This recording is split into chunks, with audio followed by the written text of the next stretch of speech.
Welcome to the Marvel Alliance podcast, where we cover anything and everything to do with the Marvel Universe. With the comics, TV, and movies, we will go from Earth 616 to the Mojoverse to the TVA in order to bring the Marvel Universe right to you. I'm the man without fear, Chris. I'm your friendly neighborhood Brent. I'm the podcaster of Mischief, Just Snow. Alliance Assemble. Volume 178, and we've got a full house tonight. We've got a last minute edition. I know you said in the chat, said, "Hey, did I say something?" I think you did. It's just none of us thought about it. No. I remember last week saying, "Hey, I think I could," but no, literally last night. And this happened to me again this morning, where just classic. What's happening with Twitter X, whatever. I had sent something in the chat, and then I looked 5 minutes later, and the GUA chat just didn't exist. Same thing last night. Oh. I was like, it was like at 9 p.m. my time. Like, tomorrow I'm gonna be on, and I looked. I'm like, I don't see this anywhere, so I'm just gonna come, and they're not even gonna have any idea. So, but yes, happy to be back. I want to jump on because soon my daughter's soccer starts, and it's always Thursday at this time. So it's like, okay, I want to get on here, and plus, like we said, I haven't been on. I'm always covering for Chris or always cover for Brent. So I can't remember when, but it's been a while. It's been a while. I think honestly, it was January of this year's last time, because last time I think predictions. Predictions, and we went over factor fictions from the previous year. So yeah. I think that was last time was January. So it's been a good minute. So I'm happy to be back. Yeah, interesting enough, I asked Brent saying, "Hey, where are those shared ones?" Because at one point it was in our shared drive and it disappeared. So yeah, they're back there. Apparently, I moved them without realizing it. Ooh, I'm looking at them right now. We'll talk next time, though. Yeah, I know. Yeah, we might get wrecked this year about them. But yeah, always happy to have you, Travis. Always good to have you on here, especially with all of us here instead of you subbing in. So yeah, how's been your all's week? I'm a day away from like a 11-day vacation, so I'm just trying to go through it. Work kind of sucks because it's been a weird week because people know, like, with the fires stuff, so there's a lot of people that are evacuated, so work is just, there's lots of times people are away, so it's who's covering who, or there's just low staff. So it's a week that, most of my job's all right, but it's a week that I'm very looking forward to being off soon, just to get away from kind of all this madness. And yeah, definitely gonna do some relaxing. I got some children's birthdays coming up. Starfield's out next week if anyone's a gamer, so I'm really excited about that. So Next week, really? Well, if you get the early thing, sorry, September 1st for me, gotcha. but I got to do that just for the grind, because then I got a wedding coming up I got to go to. So yeah, content, yeah. But other than those few little things, life is good. Can't complain too much. There you go.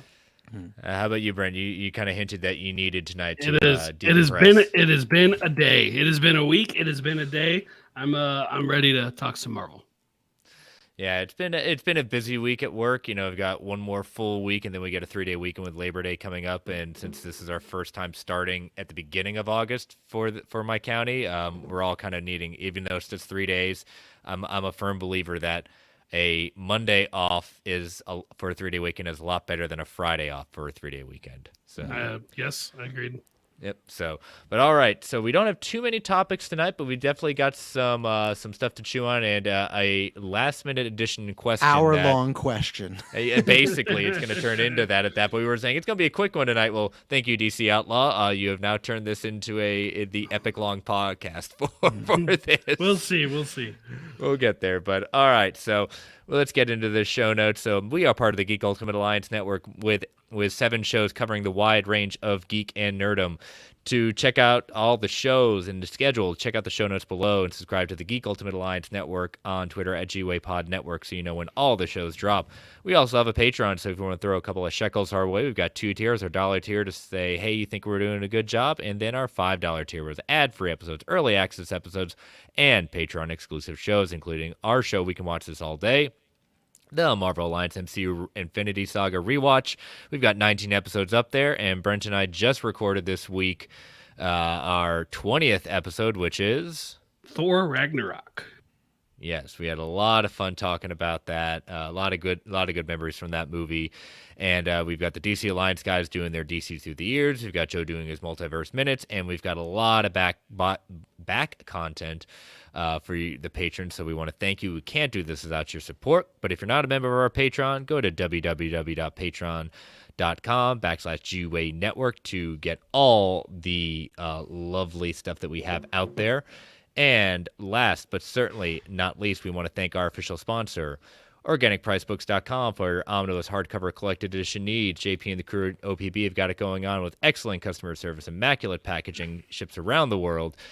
Tomorrow should be dropping a new batch of pre-orders ready to go live at that point, so nothing new to show off on there. But as always, use that code MARVELGUA at checkout to get $2 off every single order. And we want to thank them for being our official sponsor. All right, so we have tomorrow night, or if you're listening to this Friday morning, we have tonight is our August GUA crossover at 9 p.m. Eastern Standard Time.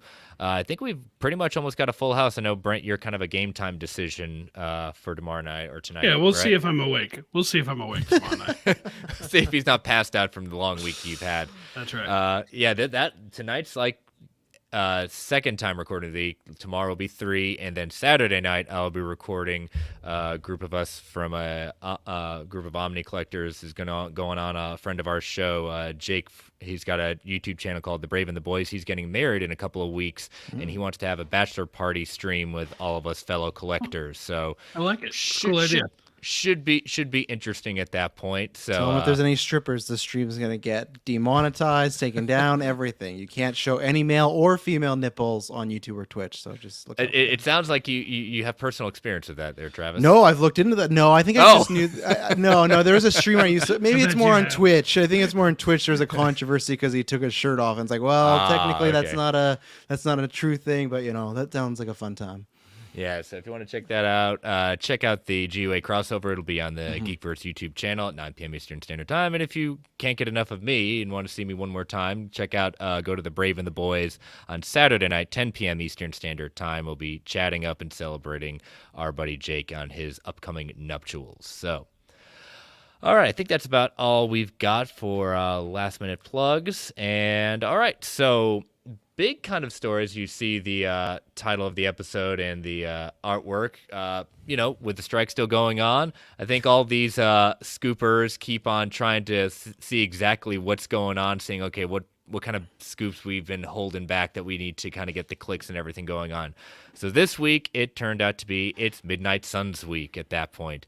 Despite my cringing at the whole idea of going to SUNS instead of the SONS. So we got a whole bunch of stuff dropped, a whole bunch of tea dropped from the scooper at Cinema Stealth on Twitter. So he or she or they put out there a couple days ago saying the plan was for Blade and Ghost Rider to get solo movies plus Werewolf by Night, Man-Thing, and Elsa Bloodstone to get their own Halloween specials, leading up to a crossover film called Midnight Suns. So taking that one first. So we've known about Blade, if and when it gets made. Ghost Rider has kind of been, this kind of rumor mill for a long time now, including, I think, where it was supposedly we were going to get a Robbie Reyes series on Hulu. Once everything kind of concluded with that deal, Feige killed that one, leading us all to believe, okay, he wants to bring in Ghost Rider to the MCU. We heard the rumors possibly of maybe getting a Ghost Rider appearance in Multiverse of Madness. That hasn't happened. And so now we're hearing this idea of him getting a solo project. What do y'all feel about this so far with the addition of new Halloween specials for the rest of the Midnight Suns? I mean, I think it sounds awesome. Like, Ghost Rider is visually a really cool character. I think they could do maybe some better movies than we've gotten in the past. But yeah, like the Robbie Reyes version on Agents of S.H.I.E.L.D., he was great. I love the idea of, Ghost Rider coming back for something. Specials for Man-Thing and Elsa Bloodstone. Yeah, I loved them both and the Werewolf by Night special. So I'm not opposed to that, to more specials at all. I love the format. Unfortunately, I think that format's going to go away, but or at least be very, very rare.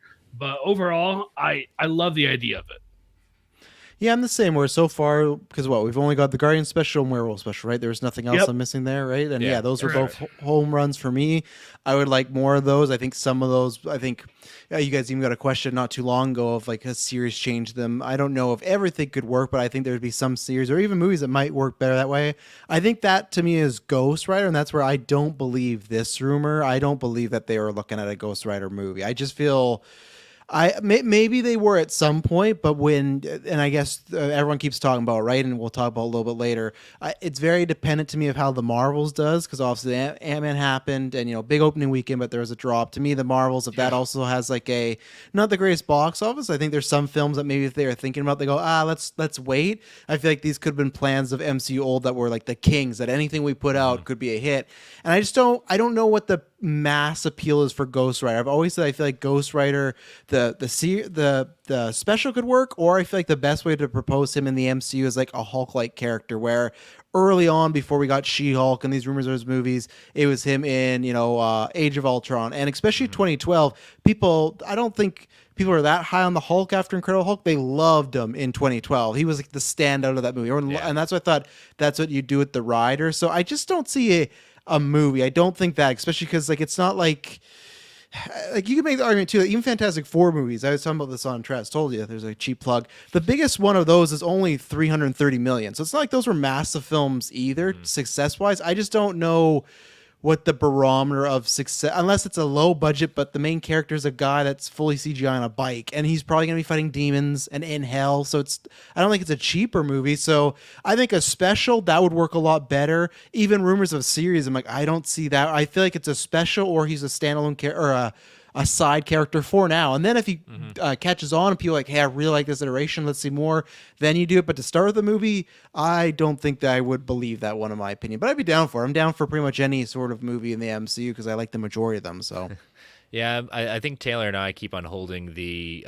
torch for Ghost Rider to come to the MCU finally. I mean, me personally, it's Cosmic Ghost Rider. I know we've got a question coming up later tonight about that, but I am kind of with you. What you all are saying is, would I love to see a solo Ghost Rider project? True. But if we're seeing this whole idea of scaling back, trying to focus on not just focus on only the proven properties, but ones that will gain a bigger GA following at that point.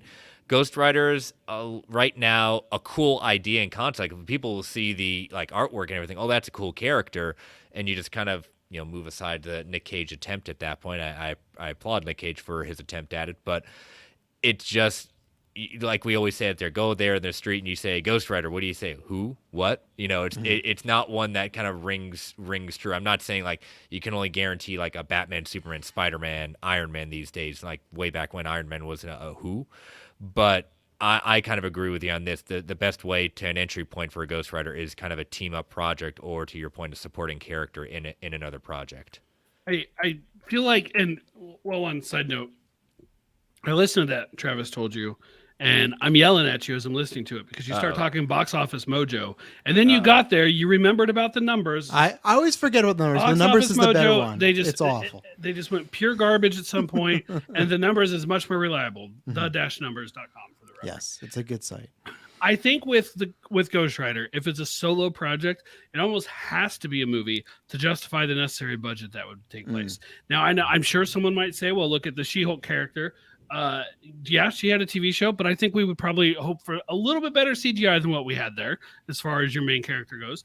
And or you could be throwing Secret Invasion at me, $212 million budget. That's Avengers level budget right there, if that number is accurate. Really, I don't want to put Secret Invasion as what they should be emulating here. So it's like, ultimately, if they're gonna do a solo project, they probably should do it in the movie theater where they can justify that kind of budget. But Travis, I think you're onto something there, having it, with the Hulk method, if you will, to bring him in as a supporting character in other projects where they don't have to do everything. They could spend the money, especially if they wanted multiple budgets across both platforms, movies and streaming.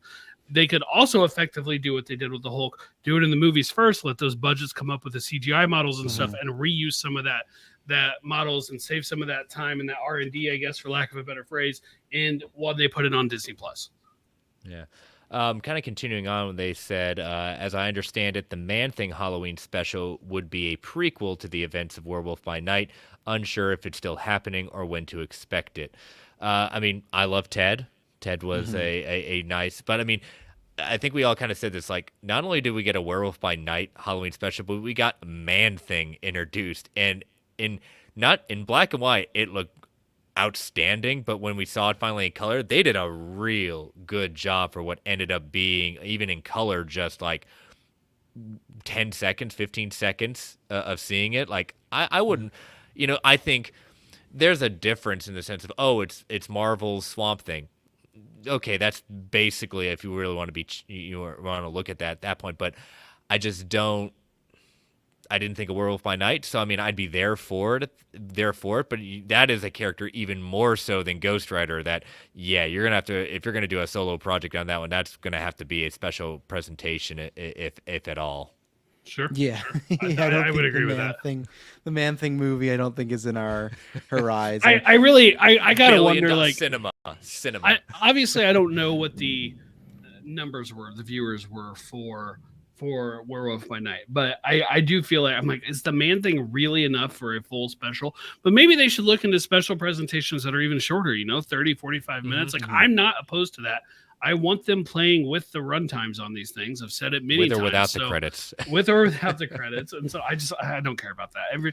Everyone knows every one of these shows has like 7-8 minutes of credits, whatever. I don't care. But if they would do some shorter stuff, then maybe they could justify it. The problem is, I think that streaming shows, are potentially service sellers and absolutely fight against churn. They fight against people who are going to unsubscribe until the next thing comes out that they want to see.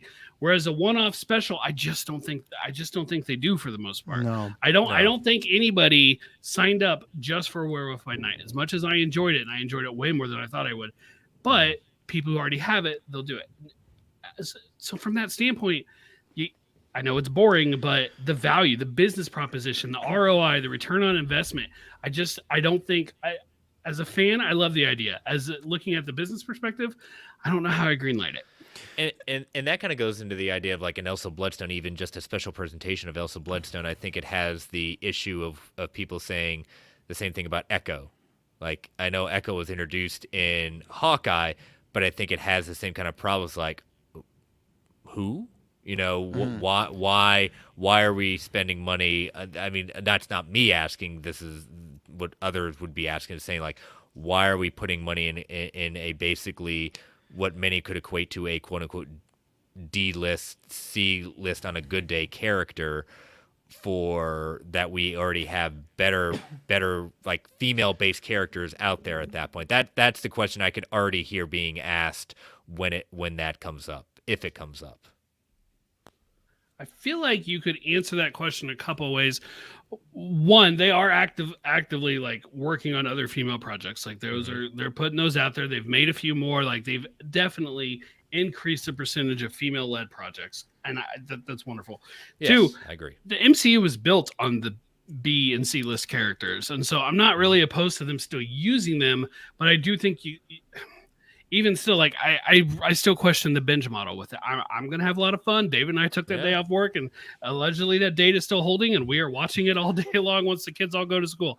But I gotta question it from the business standpoint. How are you not keeping people for that? All right, they're gonna even if anyone is gonna subscribe, they're gonna do it for one. Now, also with Echo, it does serve as a vehicle, as a larger reintroduction to Kingpin and Daredevil. Right? Yes, we got a little bit of Kingpin and Hawkeye, we got a little bit of Daredevil and She-Hulk, but even more to have them more in their element, probably more on that true street level. Like Hawkeye he's street level, but he's street level who hangs out with the Avengers, right? Like true, just street level, grim and gritty stuff. And so I feel like you use it as all that, and I think it does.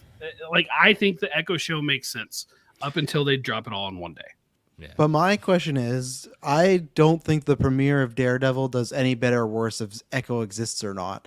Like, I think the same amount of people, because if we're talking about Echo at all binge, and let's say that's a problem, people are going to forget about Echo before they even get to learn about her if it's binge. At least, even if you're not watching it, every week you tune to Disney Plus, you'd see a new episode of Echo, right? What's going to happen is that November you're going to see the full series now, and then the next week that little ticker, something else is going to push it down, and then you're not going to see it again. And I'm with Chris in a sense that it's not that I'm opposed to it. I still said personally, I don't think opposed to it. Yeah, like, I'll watch it. I still said for me, I don't think they sold me on this Echo needing a show, and I think that is one thing that because of churn, because of whatever, maybe Chapek, maybe a bunch of stuff involved.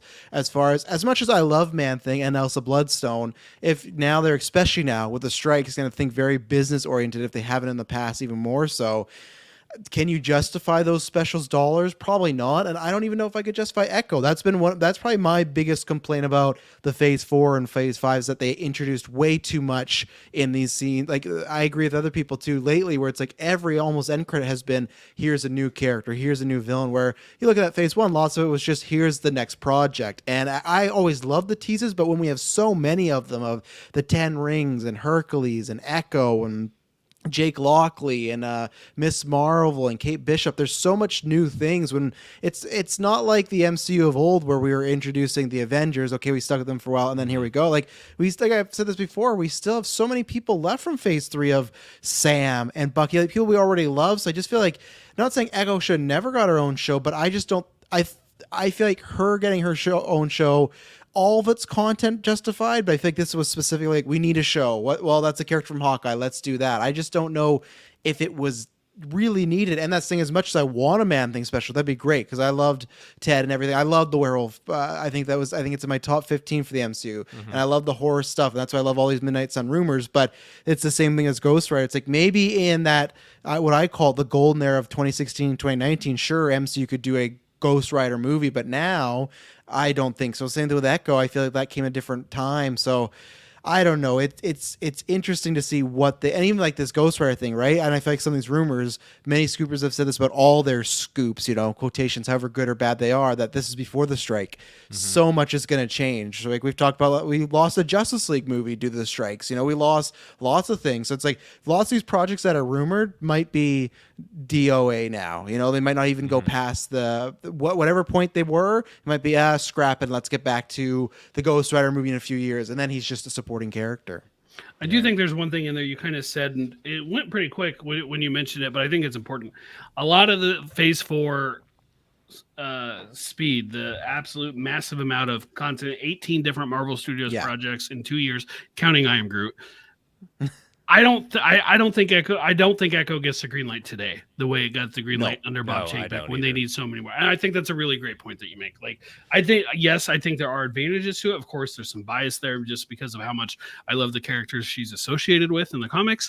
But if I'm honest, yes, absolutely. I don't think under Bob Iger today, post strikes, that gets greenlit. And I would be even putting Echo, if we're not going to have a series at that point, Echo easily fits very obviously into the Daredevil show. You could have a couple of episode arc a la how she was introduced in Bendis's run.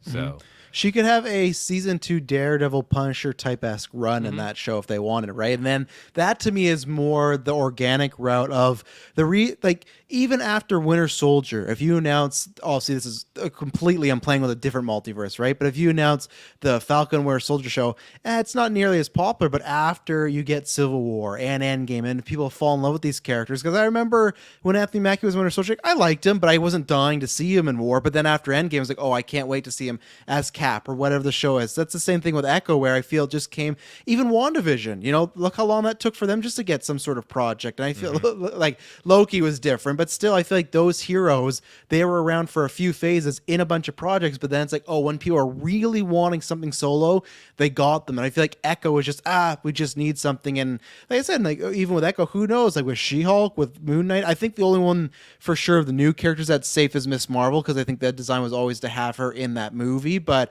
some of these newer characters too, maybe they'd say, we'll just wait a little bit. So I feel like they should just make people, give them a more of a chance to fall in love with these characters before saying, hey, we got to do some sort of spinoff. And I think we will now, because they're going to lessen on content. So, Yep. So this is coming from this last part of the Midnight Suns discussion. It's coming from Scooper Great Phase on Twitter.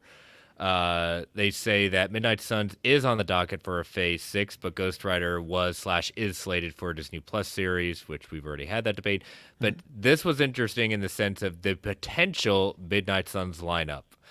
Blade, Moon Knight, Scarlet Scarab, Agatha, Ghost Rider, Werewolf by Night, Man-Thing, Elsa Bloodstone, Black Knight, Rio Vidal. 10 characters. Yeah, no, that's not happening. It is. Let's just kind of take this in the sense. I know, Travis, you and I kind of went back and forth on some of these. Brent, what do you feel about this lineup, and if you would cut it, where do you cut? Who are you cutting? Well, okay. Here's the thing. You can have a large cast, and it can work fine. But to have this large a cast, you probably need to have some pre-established build up for some of these characters. And my phone just fell over. Sorry about that. Build up, and like right now, just going off what we have right now, like Blade, there's nothing, right? Like there's one line where you don't even hear him. You don't even see him. You just hear him, right?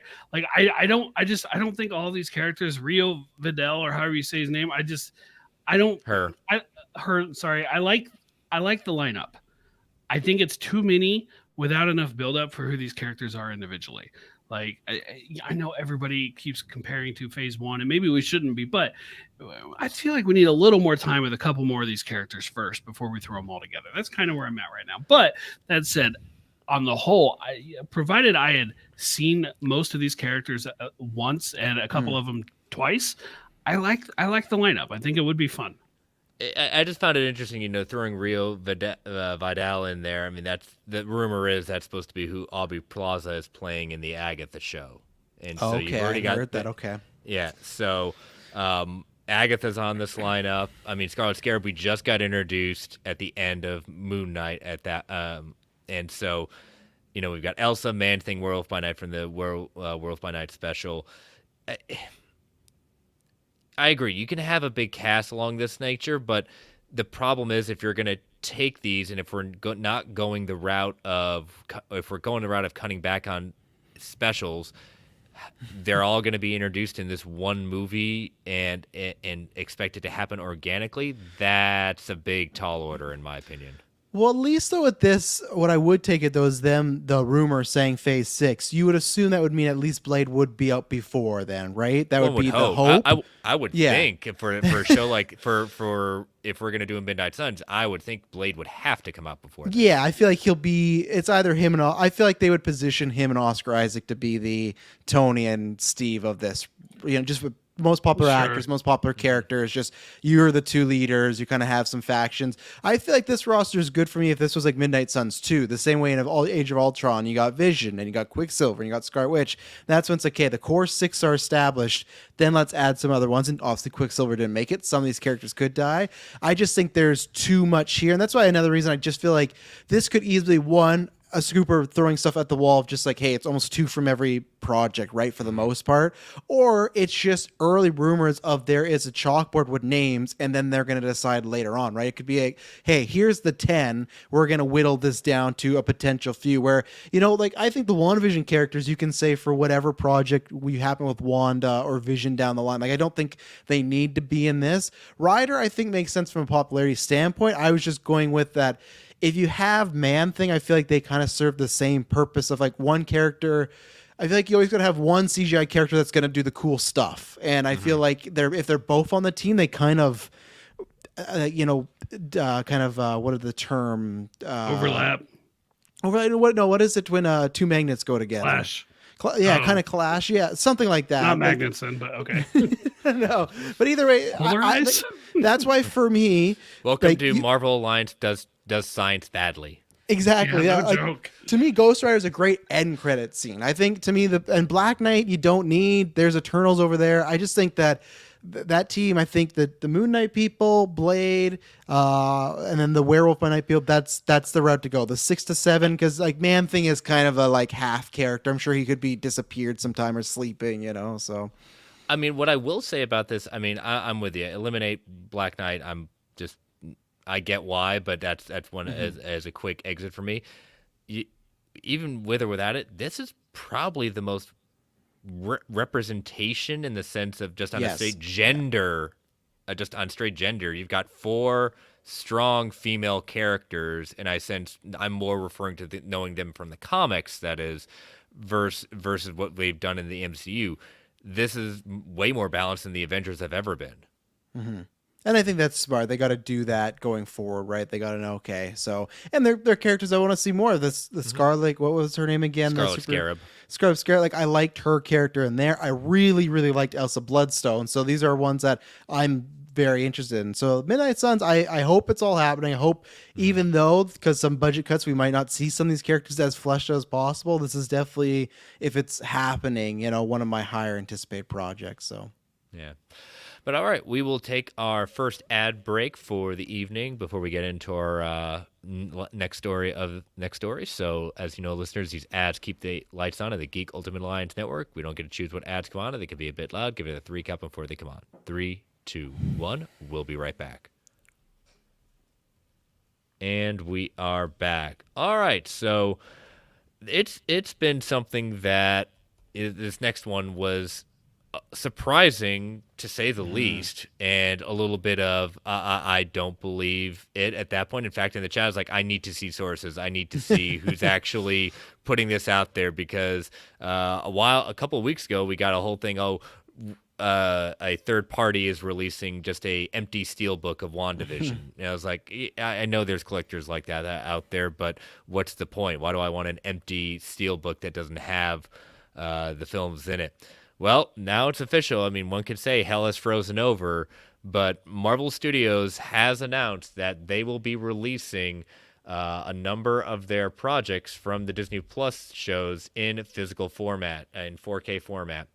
So they announced that WandaVision and Loki, both season 1, will be receiving physical releases, while Netflix and Marvel television shows such as Daredevil and Jessica Jones have been available in Blu-ray. This is the first time for Marvel-produced series. According to release, these two, both released in 2021, will be available in collector edition, 4K, UHD, and Blu-ray, along with steelbook packaging, concept art, and new bonus features. Both shows will be available for pre-order on Monday, August 28th. Loki Season 1 is set to be released September 26th of this year, nearly a week prior to Loki Season 2 debut. This is obviously done on purpose. Some of the following details, the only details that we got specifically what's on it is Loki Season 1, which will have the following features: designing the TVA, the official TVA orientation video, gag reel, deleted scenes, deleted scene Loki's coronation, deleted scene the standoff, and assembled the making of Loki. I would probably assume that the WandaVision one will at least have the assembled if the Loki one's having assembled. Oh, I'm sure it will. I will say this, and I know it happened because I posted in the chat, and when I went to it later, Marvel took it down. They did have Falcon and the Winter Soldier as part of this, and they took it down. I don't know how quick they took it down, but it was straight from Marvel.com that they included Falcon and the Winter Soldier as a part of this. Yeah, probably. I bet you that's going to come out, but closer to Brave New World. Like just, I would agree with that. A little bit of a cross promotion there. Yeah, I think it's like Espub saying, any other movies besides Prey get a physical release? I don't think so. No, Mando. Yeah, yeah. Well, he said just movies. Oh, movies. Yeah. Oh, yeah. I don't think so. I know people are really wanting Barbarian. That's like a more horror one, and Inside Man, or what? Oh God, what is? No, it's not Inside Man. It's something else. It's another or the bot. No, who knows? I reviewed at some point. It's down there, but I think the horror community wants a couple of those ones that were kind of made by Fox and like kind of that sort of deal that carried over. So. Yeah, I think like you said, Chris, I'm interested to see what these sales are like, because it's tough for me because I do buy physical media, but I buy the ones that I know I'm going to be watching kind of forever, or ones like Sony. The Empty Man, thank you, Bubs. Yes, that's the one always people are clamoring for, is The Empty Man. There's a Geek First Retro somewhere out there. Very odd movie. It's something that I'm curious, because I'm on the perspective of I haven't bought anything MCU, Star Wars, or this since Disney Plus has started, because I will at least I will have Disney Plus probably my whole life as long as it exists. And then there's argument, well, what happens if it closed down? Well, that's a whole different multiverse thing. But for me, I have kids, and they're still, one's the youngest is 2, so I'll still have it for a while. And as long as I'm doing Geek First and Marvel and Star Wars are a thing, I'm always going to have it. So I don't have ones that I really buy physical from that way. I usually buy more physical from Sony and WB because I don't have those streaming services, and they just pop up on Netflix. So, I'm curious to see what I think for both Marvel and Star Wars, they picked the right 4. I do think Star Wars not doing Kenobi was an odd one as well, because Kenobi's their biggest show, and I feel like a lot of people would buy that one because it's, as of right now, just like a mini series, right? It's a part of Kenobi's story. But for Marvel, when did Kenobi come out? last summer. So it's not as old. So that could be it. I think that's the difference. Okay, so there you go. That could be something. Well, how old is Mando? Well, Mando season 2 was a while ago too. Yeah, so. it was a while. Yeah. So. To me, that's the difference. But like obviously we heard Falcon Winter Soldier. That's good. But let's say if you were to start as two as a tester, Loki and WandaVision are the two to start because Loki's the biggest, and I feel like WandaVision is probably still like I feel critically the biggest Disney Plus one just because that was the one I think that got into the zeitgeist of lots of people talking about. And yes, it was the first show after COVID, but it just had a different mystery box element that you could probably say not any MCU project even before had that, right? Of like the guessing and not even week to week, but just like maybe Endgame was the closest of what was going to happen, but that was more just who lives and who dies. So yeah, I think I'm curious to see. Other than the cases look really cool. All the steel books look really nice. So, and I think this is good for the people that love physical media. Then you got a good deal. Buy them fast because that stuff will go fast and people resell them. Like especially the steel books, people are jerks about those. Taylor tells me he's a big steelbook guy. He always has very unsuccessful times trying to get steelbooks because people just go and buy 10 and 20. But I'm more just curious about the results of these than I am purchasing them. Brent, I'd say out of all of us, you're probably the most anti-physical media of us for a while. And I'd say that like not as like you're against it. He hates it. He wants it dead. He doesn't want anyone to own anything. You have found the glory of as much digital as possible. I am anti-physical media for me. Yes, I do think it makes sense that it still exists, and I normally like if a new movie comes out and it's coming to premium VOD, whatever, like iTunes, Amazon, wherever you're going to buy it. It's coming to Blu-ray. The Blu-ray and the DVD is always 2 or 3 weeks or whatever after. I think that's a load of crap. I feel like you shouldn't get penalized for the format in which you want to buy it. Just, put it out there and now I do feel differently about these shows. These shows are supposed to be service sellers as well as help reducing the churn like we talked about earlier. You got to have an exclusivity time. WandaVision came out in January of 2021. It's been plenty long enough. It's time. No, but there's not one person on this planet who has the capability to subscribe to Disney Plus, meaning both the funds and the internet bandwidth required, and will so for WandaVision only, who hasn't already done it. So, yes, at this point, put it out there. And I believe that's still true for Loki, for Mando 1 and 2. Loki, especially with Loki season 2 coming out soon. You've got some promo there. I think it's great that people who want to have these things are getting them.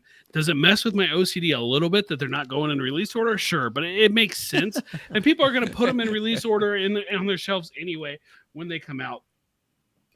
I do believe that Falcon and Winter Soldier is going to come out. Now, Travis, something you said I wanted to comment on. You said you're always going to be subscribed to Disney Plus as long as it is. And for what it's worth, I have not bought anything distributed by Marvel, meaning I did buy Spider-Man No Way Home, since Disney Plus came out, with the exception of Premier Access for Black Widow, but we'll put an asterisk next to the Black Widow release. If that hadn't been Premier Access, I wouldn't have done it. If it was theatrical, I wouldn't have done it. Because to me, I have Disney Plus. I prefer digital. It's more convenient for me just to watch them all there. Yes, that does mean I waited longer to be able to have Guardians Volume 3. Actually, I haven't had time to watch it yet since I came home anyway. But even if I had watched it that first weekend of Disney Plus, like I'll just wait. Like I've already seen these movies at least twice in theaters anyway. I can wait a little longer to save the money. What happens? What are we going to do if Disney Plus closes down?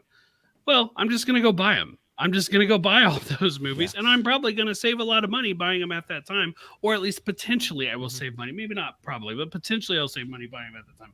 What if they didn't make a steelbook for them? If they didn't ever release, I don't know, Moon Knight or Ms. Marvel or something on steelbook to bring home? There's other ways to find that content. I'll figure it out, but I'm not going to worry about it as long as I can just pay for Disney Plus, which I'm going to use anyway, because I'm always going to want to watch the next Marvel show and the next Star Wars show, not to mention, watching stuff with my family and stuff that they would use it. So for me, I have no interest in these. I agree. The art looks cool. I'm glad they exist for the people who want them. More you won this. It's something people have been clamoring for. I'm glad they get it finally. I'm glad that you get to go out and spend your $40 or $50 or whatever it costs on something you've already had access to for multiple years every single month because you've been subscribed this whole time. It's totally great. Why does this feel like a parent shaming someone in like backhanded I honestly just don't really, other than like the collector, I don't really get it. Yes, I know technically the like fidelity of the screen, the picture quality is a little higher, but I think if to me, the differences do not make up for the convenience of streaming. Oh, But you know what? yeah. Go for what you're optimized for. If you got some massively amazing 8K TV or whatever that you're trying to use, and 20K you've got actually, the sound but- system for all the 20K is the new Ks, one. all the Ks, get all the great Ks, then great, go for it. I genuinely, I'm like, good. I don't see any downside to this. I just hope they sell so they keep making more. Yeah, I mean, the stuff I do like in the sense of the last thing I physically bought in the sense of a television show, I honestly can't remember because the only one that I do have most recently were gifts to me, and that would be the series Yellowstone. Those were gifts to me at that point. So I haven't bought a TV show in a long time because of streaming. And I do purchase the Marvel movies just because I like having the movies in the collection, just because now I don't, certain ones, I like steelbooks, but I don't buy everything necessarily in steelbook. I've got to have a very special connection to said movies, such as No Way Home. I have that in steelbook. I have Endgame in steelbook. I have Winter Soldier in steelbook. But I'm very much still in surprise that Disney is doing this and they're putting this out there. And I agree that these would be the two series I would put out there, especially the timing of Loki. But I will probably be passing on this just because, yes, I know it's on streaming. They could take it off the platform at any point. I feel pretty safe that anything Disney that's major, anything Star Wars that's major, is going to still be on Disney Plus. Those will be ones that I feel pretty 95, even higher, 99% confident that they'll be there. And to your point, Brent, the convenience factor is that Disney Plus allows me to download them, so I could take them on the road if I know I'm going somewhere without Wi-Fi. So I can have access to it at that point. But like I said, and people say, "Oh, you're the big collector. You're not going to have it in your collection." It's like my OCD on that one will just have to take a back seat in the sense of I'm not going to I like what the steelbooks look like, but I don't think I've ever bought anything like a steelbook for a TV series, and I don't think this one I'm going to start now. And it has nothing to do with, those series are low and notable. No, if you look at my top 10 ratings, both Loki and WandaVision are in my top 10 for the MCU. I've had people say that to me. You're the collector, though. Why aren't you buying this stuff? It's like, no, when I went to digital comics, I learned I'm not a collector. It's just collecting is the way you had a big library of comics to choose from for reading and rereading. No, I'm a reader. I'm just a consumer. Like, I want to consume the content. I don't have to, have it all on my shelf. I don't have the shelf space for it, but I don't have to have it all on my shelves. So, like, I absolutely am like, I understand why people collect. I'm not a collector. And my collecting in the sense of like this has personal meaning to me. Like the omnis I collect, the collected editions I collect have special meaning to me that I really connect with the stories, or I have some sort of there, because I'm not like some of my fellow colleagues and friends, like literally buy almost everything because they have the funds and they're just that kind of person. I don't shame them, just like I don't shame you in the sense of like you call yourself a consumer. That doesn't make you any less of a fan of the product at that point. That's just how you choose to consume it. Right. Brent shaming you all you. I will. Yeah. Hey, if you're a collector, you end up getting that completionist mentality. And I've been there. There back before streaming, there's so many comic runs I bought because like I always buy that character. I always buy that title, even though that run was garbage and I should have let it go, right? If you're a collector and let's put it this way. There are a lot of people that hated Secret Invasion with a passion. They think it's the worst thing Marvel has ever done, right? Mm-hmm. They're going to buy that Blu-ray if they put it out, or buy that Steelbook if it ever comes out. They will absolutely buy it. And I don't need that. I'd rather spend that money on an extra couple months of a different streaming service to consume something else. But you do you. Yep, I've had similar things, and this is one I'd say I'm very happy to see Marvel doing it. For those of you buying it, great. That is awesome. I think all three of us on this one are passing on it, but we're very happy. And we do hope it sells well, because if it gets it in the hands of people who aren't subscribers or who just like this is how they're going to finally consume the content, great. Let's keep that content coming out there, because let's be honest, I do think that streaming has taken away the money making that they thought it was going to be for the studios. So absolutely, this is the only way. I mean, Netflix doesn't put out every single series in physical form, but they do, and they have since House of Cards. Yeah, this is another revenue source, and yeah, sure, they're putting it out right now because Disney desperately is trying to make some revenue. But Okay, that's fine. Like that's why they do everything is because they're trying to make money. So this is a revenue source. They need the money, and hopefully this it makes these shows, it makes Mando and Loki, etc. It makes them more valuable. Yeah. So Marvel and Star Wars and Marvel and Lucasfilm can continue justifying making them. Yep, and continue screwing over the writers and actors too. Yes, I won't disagree with that, but hopefully that part changes soon. I hope so. But all right, so those were our kind of two big news items for the week. So let us head into listener feedback and fact or fiction. So this is probably going to be, with DC Outlaws questions, probably one of the longest questions and feedback sessions in Marvel Alliance history. So this ought to be some fun. Well, Travis, this first one is yours. Is it? Yeah. Do you want me This to first say one it? is yours. Why don't you read it for the class? So now, Brent has such like this odd thing weird. when it comes to. yeah. You're on the show, but you're putting questions into the feedback. What was it and a questions topic? section. But so now with Dune 2, Dune Part 2 being moved to March 2024, how do you think this affects the Marvels? You should say, "Hi, this is Travis Snell, first time caller, long time listener." Yeah. Exactly. I should have. Yeah. I'm sorry. I mean, this is only a positive move for the Marvels. Well, no, not only. There's an asterisk next to that. This is a positive move for the Marvels overall because if nothing else, there's no other movie that's going to take those IMAX screens, right? That's going to go to the Marvels, which is absolutely going to help its box office. This was not going to be another Barbenheimer situation. The overlap, I bet, between these projects is pretty significant, and they were going to hurt each other in ways that Oppenheimer and Barbie didn't. They complement each other with counter programming. There's just too much overlap. This is great. With the asterisks of, as of right now, they still can't promote the movie in a way I would call proper. They can't get your 3 stars out there together for a press tour, for the press blitz. And in that way, it could actually be negative because this makes it less likely the Marvels will get delayed. And I still think overall, they should delay the movie, even though its prospects are better since Dune Part 2 decided to push back. Yeah, all three of us have said this on not just this show, but other Geekverse, and Travis told you at that point.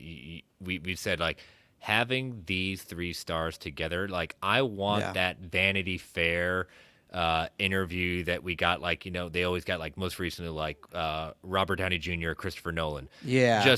Just them asking questions, the Google questions or something like that. Oh my gosh, that's everything. Hot ones. Yeah, I mean, it's not just promoting the movie. It's getting to know like people who just did not see Miss Marvel. This is going to be their first interactions with the actress, and probably even less people know who Monica Rambeau is. You know, so this is all they're going to see is Brie Larson. So yeah, she may be the lead on the title card, but this is a different movie from what Captain Marvel was. This is not necessarily a lead into Endgame.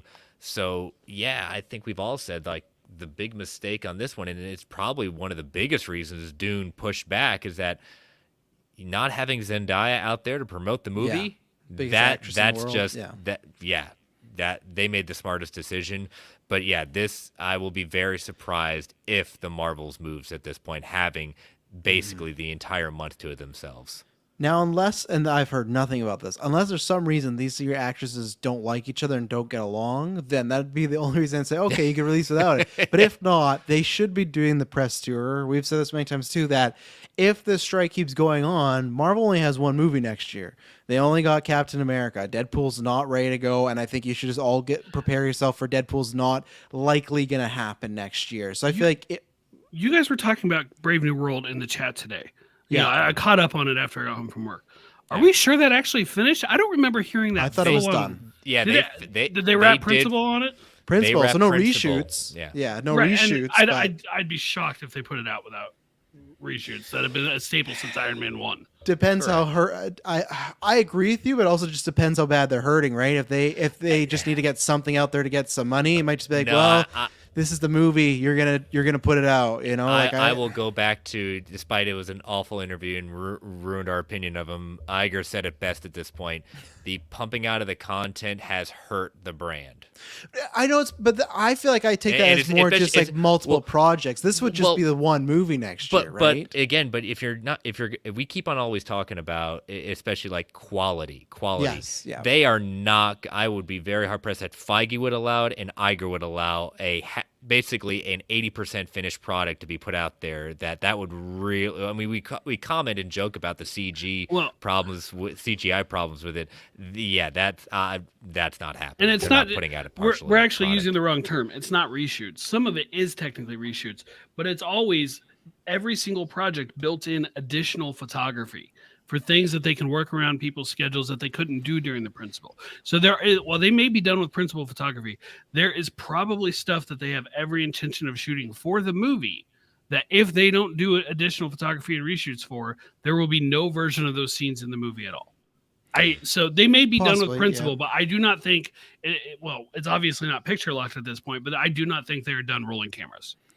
I think if those set pieces are filmed and they're good enough to go, I agree about the quality, but at the same time, I feel like even 6 months ago, we would have not thought Iger would have said the things he said already. And I feel like when you get the strike and in a few months when people are really hurting and you're getting desperate and Iger really wants to ensure that he can do 45 million auditions on his boat, like it's one of these things where it's just like, that's where I agree. But at the same time, we just don't know what the landscape's going to be next year. And just like with COVID, where it's like, look how they destroyed, and that was Chapek, right? But still, look how they destroyed Pixar and Disney animation to the point where those films used to be almost $1 billion guaranteed earners to the now it's just like, it's a win that Elemental's hitting 450. That's considered like a huge success. So if it's to the point where, they don't have enough, then I agree. But if it's not, I still think there's a chance they put that out just for greed, just to say PO to the writers and actors. Is like, well, we're going to still put out the content we can. Because if not, Disney doesn't have much to put out then. We talked about today with Katie, right? There's like Snow White and one animated movie, and that'd be it. And then it's like really slim pickings. So maybe even then delay Marvels to that. If Captain America's not good to go, then especially delay the Marvels till next year because you got that completed. Get them to do the tour. Because I think that is a more valuable movie. Like I said, I do think now it will do better. I've said before, like I was unsure about the box office.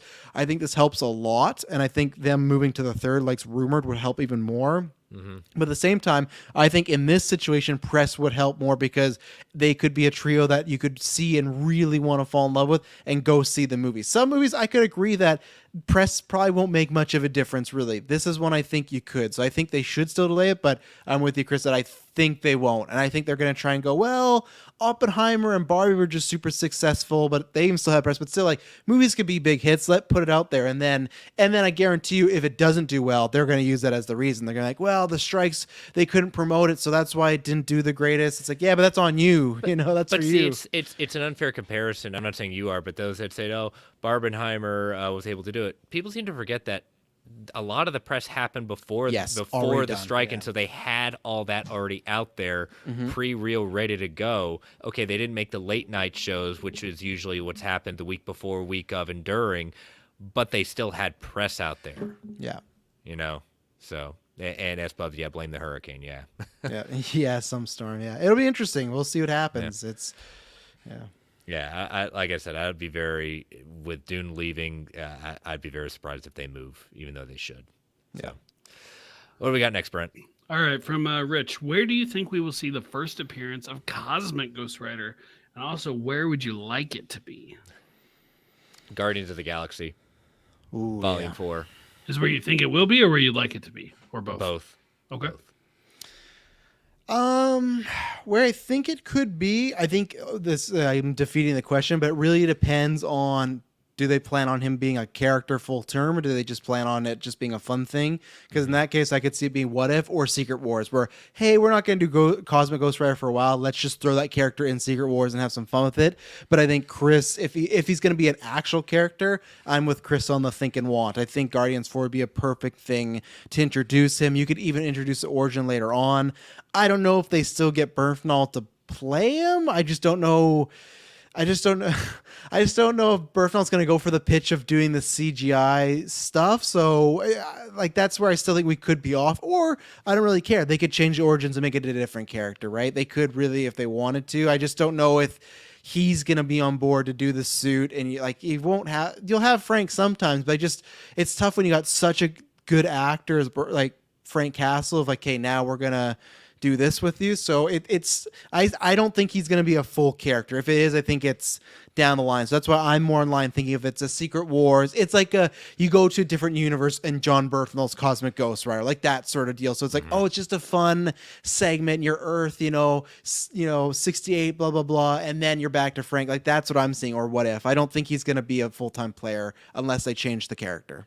Maybe what they do is Thomas Jane plays him in Secret Wars, something like that. And somehow he was left through Secret Wars and he's there. Yeah. To keep it to MCU proper, I think Guardians 4 would barely be, or a Guardians movie, if not the best spot for him. Mm-hmm.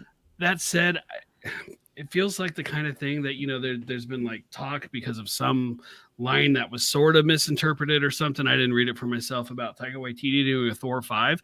I could see him taking on a character like that, but in reality, I don't see them doing Cosmic Ghost Rider anytime soon because they're just bringing back the regular Punisher, right? They're apparently just bringing in regular Ghost Rider. I feel like those need to be like established and used for a while before you would go to such a weird bonkers mashup between the characters. Not saying I wouldn't be here for it. Cosmic Ghost Rider is a ton of fun. I think Secret Wars is actually the most likely of where it would be, but if it was MCU proper, not counting all the variants and stuff, a potential Taika Waititi Thor 5. I just love that literally like 2 sentences in a book that necessarily like it became a huge news cycle. It's like, man, we're back into COVID times now. We're desperate. We're desperate for just something that has absolutely no meaning of a book that was produced months before we even got it, almost a year in advance. I actually don't think there will be a Thor 5, especially with the health scare and stuff that he had. I think we will see Thor again in King Dynasty and Secret Wars. I think that'll be it. Not to discount, but the health scare's not as bad though. It's like this could happen to you. It's the kind of thing that makes you reprioritize how you're spending your time. Yeah, but it also could create a great one last payday, so he can be like, I'm done with everything. When his family's all in Australia, does he really want to have to be all over the place? Away from his wife and kids doing that. So don't get me wrong. I'm not saying I wouldn't be there. I'd be there day one for a Thor 5, but I don't think we're actually going to get another Thor solo movie. I do think a Cosmic Ghost Rider, and if they did the storyline of Baby Thanos, I feel like that'd be right up Taika Waititi's alley. Like that's like true. Prime made for him to do something. I think that sounds like a blast. Like I'm here for it for sure. Yeah. All right, so we're going to take our next ad break because I know this question is going to take us longer than a few minutes to get through at that point. So this is our final ad break for the evening. So listeners, these ads help keep the lights on the Geek Ultimate Alliance Network. We don't get to choose what ads come on, and they can be a bit loud. Give it that 3 count before they come on. 3, 2, 1. We'll be right back. All right, we are back. Okay, Brent. DC Outlaw hit us with definitely a humdinger of a question at that point that's going to take us all the way through the entire MCU again. So what are we doing? And then he did, and then unfortunately, when I was going to tell you guys about it, I got distracted with a couple phone calls I had to take, and you got darn you having minutes, a career. 2 minutes notice before we got on here. But he was just telling David, you can't buy that physical media garbage. I was not telling David that. No, what do you need another Wolverine claw for? Come on. Now I gotta find. I think he does have some Wolverine claws. That's what I'm right, DC Outlaw. I reworded his question a little bit just for simplicity's sake. But who are your top 3 favorite characters in each phase, where no actor has any overlap with other phases? Variants can count if played by different actors. So just to be clear, Tom Hiddleston has played multiple versions of Loki, but he only counts once. Whereas Tobey Maguire, Andrew Garfield, and Tom Holland have all played Spider-Man. So if you want, those can be 3 different people. Say that one more time. Say the last part one more time. They count as 3 different people, even though they're all Peter Parker / Spider-Man. Okay. Technically, gotcha. you could say Phase 4, and then they could all just be. You could just say three Spider-Man. Phase 4 Spider-Man. And you're, Yeah, there you're you go. done. Then you're There done. we go. Yep. Yeah. Okay. I I'm guess ready. I'll- All yeah, right. Are you- I'm ready to release one of my choices. Go for it. Phase 1. One of my choices is in my top 3 is Nick Fury. Okay. All right. I like Are it. we doing one by one or phase by phase with each person? If you guys got that, I'm gonna be doing this spitballing as I'm looking at the phases Okay. and trying to be strategic. So go for it. Okay. So phase 1 for me, I got Tony. That I think my favorite representation of him is in Iron Man 1, just because I like the character's journey, of course, but I think you just get to see that revelation of the character. Downey, he's great in all of them, but there's some about Downey in Iron Man 1 that and I think it's just because he's hungry. And if you talk about, we were talking about the Oppenheimer media, and he just said like him and Favreau knew they had to hit it, and if not, they were done. I think there's something about him there. So that's where you get to see that, and Iron Man 2 in phase 1. So that's where I'm going there. Tony in phase 1 would probably be my favorite version of that, and character in one of my characters. Next would be Bruce Banner, because this is specifically, it's not a variant, but the Edward Norton one. I loved Norton as Banner. To me, that was, when that was announced, that was exactly who I saw as Bruce Banner. It was the same way when I was like, oh, the way I'd like to see Oscar as all these Moon Knight variants and characters or personalities. So not so much like Ruffalo being there is great in Avengers, that's fine, but it's more specifically for Incredible Hulk because I love that rendition. And then I also have Nick Fury as well, because I think this is the best representation of Nick Fury in the MCU. I think phase 3 and 4 he gets quite lost in it and he's just kind of there. Phase 2 with Winter Soldier and Avengers, he has some good moments as well, but phase 1 I feel like is the Fury I know and love from the comic books, where he's the man of the plan and he's big time asshole. Like most of the characters do not like him in phase 1, where phase 2 he's starting to be like, oh, like I faked my death and people are sad for me. Phase 3 you get the lovable Nick in Captain Marvel, but phase 1 Fury. So those are my 3: Tony, Bruce, and Nicholas.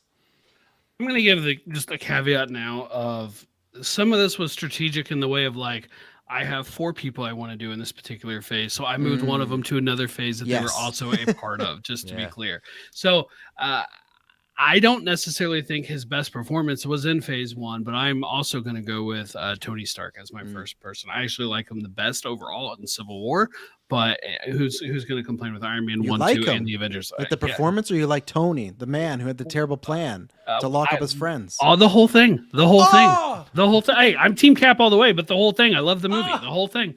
So I got Iron Man there. Speaking of Cap, I'm going with Steve Rogers. Same thing. It's not necessarily my favorite performance of his. His best performance is probably the Winter Soldier. But again, I got to be a little strategic with where I put people. So, and then finally, I'm going to go with Loki. I think he's great in Thor 1. I think he's great in the Avengers. Oh, yeah. Obviously, I love the Loki TV show, but I needed to save a slot in phase 4 for somewhere else. So I moved Loki up to phase 1. That's tough. I have Loki Yeah. somewhere else, but yeah, I forgot about the Thor 1 and Avengers combo. I thought about Avengers, but he is really good in Thor. He was like the best. Like obviously he was the best villain. Like some people still might say it, but like by margins at that point for multiple phases, because in yeah. Thor he was such a good performance and well written. So yeah, He's that's a good burdened one. with glorious purpose, of course. Yeah. I was going back and forth with Loki at that point and kind of looking ahead at phase 4. I was like, yeah, I think I can. I'll put Loki as phase 1 favorite, and then I don't think I'm going to put Hulk back in there necessarily, but in particular, I'm calling out the Incredible Hulk version at that point with Edward Norton. Definitely as my third standout. So. I want to be in that multiverse where Edward Norton's still around. I'd be so curious what maybe be the exact same, but just performance wise and stuff, I would have been curious. But so phase 2 for me, this was an interesting one because there's a lot of characters around. But I kind of went with a bunch of newbies. So I have Peter Quill.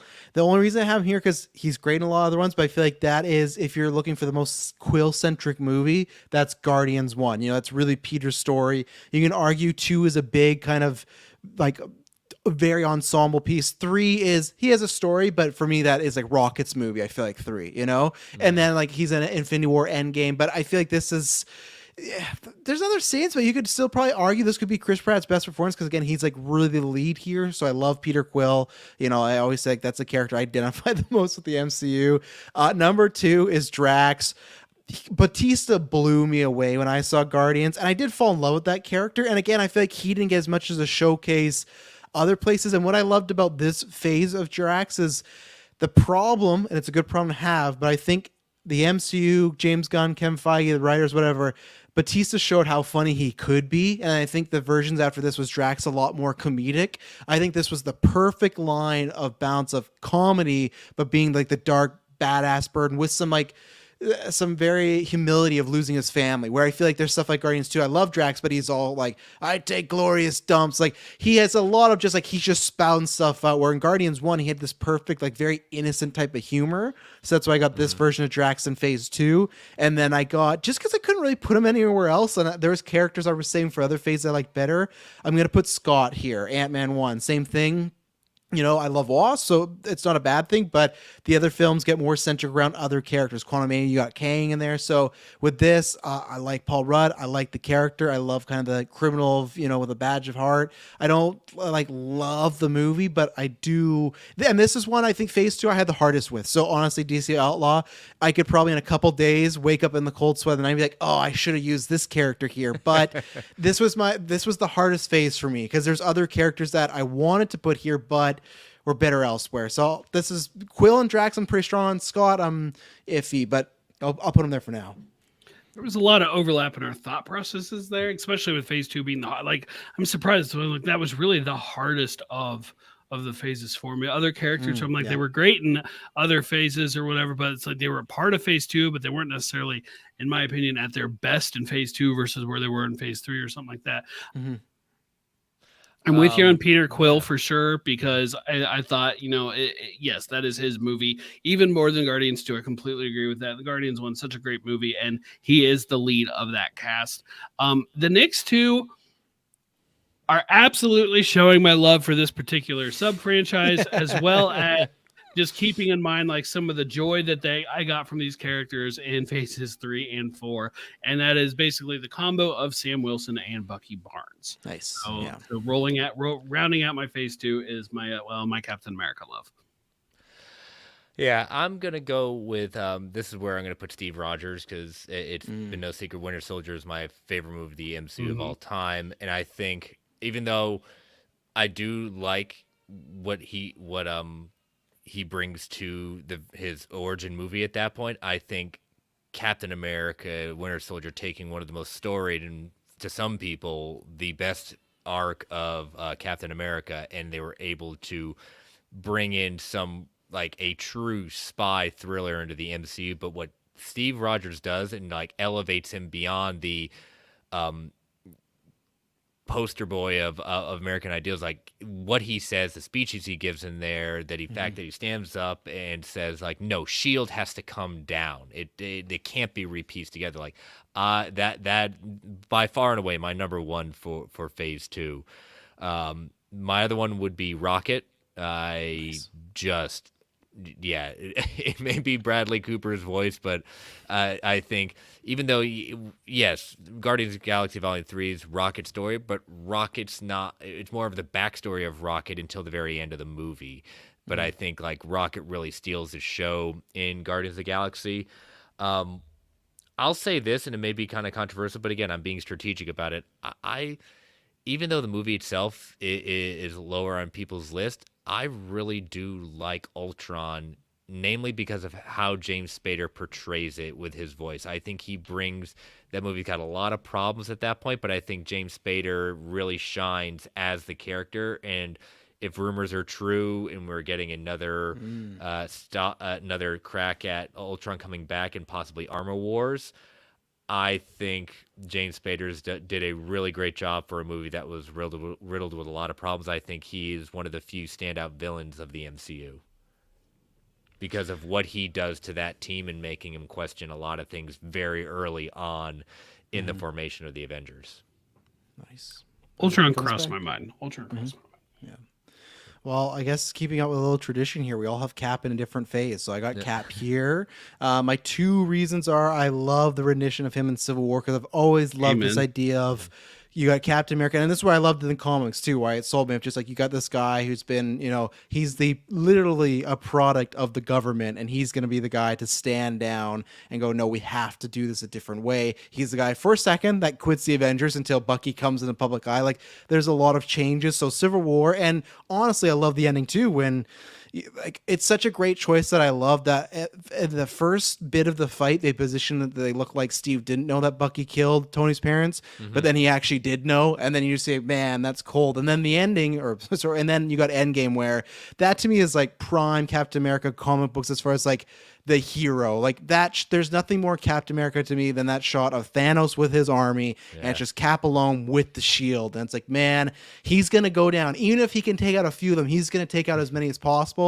And then the quiet scenes of when Tony and him travel back in time, and he sees Peggy through the glass, and just for a second he just stops and just thinks about what his life could have been, and like the whole mission doesn't even matter. He's just watching her because he hasn't seen her other than like a dream sequence. He hasn't seen her in God, like what, 20, because he woke up in 2011 and that was 2018 to 2023. So in about 13 years, because remember, he goes in the ice, wakes up. So he hadn't seen her physically in 13 years, because I know for us it's a big time jump, but he just fell asleep and Peggy was gone, right? So, but still, it's over a decade since he saw the love of his life here. So I think he just brings such gravitas to that role. So I got him there. And then I got Thor here. I think this is, again, the same way I talk about where Drax in Volume 1 is the best rendition of that character. I think, Infinity War Thor is the perfect balance of that. I like Ragnarok. I think at times with both versions that Taika has, sometimes he goes too far over the line with Thor. And then even the Russos, I think, did with Endgame, where I think he went too far over. But the whole of it is good, but it's Infinity War specifically where he can still joke, he can still be a little naive, but when he shows up, it's on. Where I don't know if you have that feeling anymore. I think Thor might have lost it of like when that whole, when the Bifrost comes down, he's with Groot and Rocket, like that to me is probably the most badass the character's ever been in the MCU. Like, oh my goodness, this guy's here and it's a game changer. I think he has lost that a little bit, and that's why to me I got Thor here. And then my last spot is Thanos. I know he's been around for a while, but Infinity War I'd say is one of my favorite characters just because like it's interesting. You know what? I'm taking it back. Sorry, I completely forgot what the phase is. I'm gonna put in Killmonger here because I always have Killmonger ranked higher, so I kind of forgot. So yeah, just my favorite MCU villain. I love that performance by Michael B. Jordan. So an honorable mention to Thanos, but I love Killmonger. I do. T'Challa's not anywhere on this list. It was tough to leave off, but I just find the Killmonger character so fascinating. The way that Ryan Coogler and Jordan designed him. So that's my 3 for phase 3. Probably. I think it might be my top villain of the MCU. Yeah, and I wouldn't say villain. I'd be more accurate to say antagonist. Yeah. Well, you know me. Civil War is my favorite movie, and so I really couldn't disagree with anything you said on that.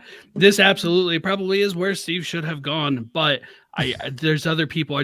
I couldn't justify them in other phases, and I could justify Steve in phase 1, so that's why he's not in this phase. But really, if we had 4 people, Steve would have been in this one. I'll go ahead and start with T'Challa, Black Panther himself. Great introduction in Civil War, leading on to an absolutely fantastic solo movie.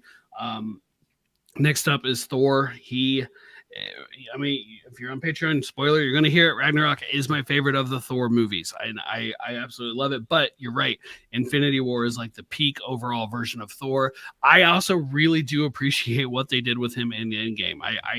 Yes, there was lots of jokes involved in him, but I don't think it was just surface level stuff was there with what he was going through and the severe PTSD and depression that he was actually, suffering from in that movie. I think was all great storytelling. So we have 3 Thor appearances in this phase, and I love all 3 of them for different things. And finally, I have to go with Spider-Man. I'm putting Spider-Man in this phase. To my knowledge, the only characters, unless I'm forgetting something, who basically has 2 different projects in the same phase, not counting the Avengers. And I think that's a pretty fun little thing. And this Iron is Man? Oh, you're right, Iron Man. Yep. So there's 2 of them. But regardless, Spider-Man, he was introduced in this phase to the MCU. We have Civil War, Homecoming, Far From Home. I absolutely love that. And Tom Holland is my favorite of the 3 Spider-Men. So I went ahead and put him here. Plus, there's another character I wanted to put in phase 4. Okay. All right, so a You're little right bit of about Iron overlap. Man, though. Good call. Little bit of overlap here. I'll start off with T'Challa. That was a no-brainer for me at this point. Everything you said, it's my number 2 favorite movie of all time. Everything that Chadwick Boseman brought to the role, I cannot praise it enough. Even that, even though when you get an end game with Sam saying on your left at that point, but one of the first ones to come out is T'Challa, and just how much, not just like when we get to Infinity War, like seeing him get dusted, and it was like, what just happened? We just got him here. What happened? Just like, I think that one next to kind of Peter getting dusted, it was just like, what? No, we're not doing this. And my next one is, did I just lose it at that point? Shoot. Thor. And to echo your point, what you were saying, Travis, at that point, I gave one of the biggest cheers in Infinity War. I was one of those people when the Bifrost comes down and you see Stormbreaker come out. I'm going to bring it up again when we do our Patreon stuff. I can't wait to, in a couple months when we get to Infinity War and Endgame back to back. It just going out there and him getting it, and you see everyone, and it just, and Ruffalo going as Bruce Banner and saying, "Oh, you guys are so screwed now," and he yells like, "Bring me Thanos." But the journey that he went on in this particular phase, to your point of Ragnarok being kind of jokey, and Brent and I bring it up on the Patreon episode, I say, like, this is the guy that's wrestling with the idea that, dealing with so much in Ragnarok, trying to get back, trying to do the right thing, realizing his dad dies, he loses, Asgard is destroyed. He ends up losing his, the Asgardians, everything. Like, he goes through so much in this phase, and I think that's a great growth in the character, which leads to my final one, and this one is my top choice, and I was waiting to finally do it at this point. Tony Stark. Tony Stark in this particular phase, like, he has one of the most amazing journeys next to Steve in growth of a character in so many different directions, but I think this is the phase where he is dealing with so many different things, from Civil War to understanding like what he needs to do from Infinity War. And when Thanos says, like, Tony Stark, I hope they remember you, and everything like that, and when Peter goes to him and says, "Mr. Stark, I'm not so feeling well," even though it's mean, like, you see it in his face. And when he comes home in Endgame saying, "I lost the kid," that's the first thing he says when he sees Pepper, and "I lost the kid." And the fact when he comes back in Endgame, and I'm getting kind of choked up about it just because it's a father. Oh yeah, it's a father seeing his son come back. Absolutely. Yeah.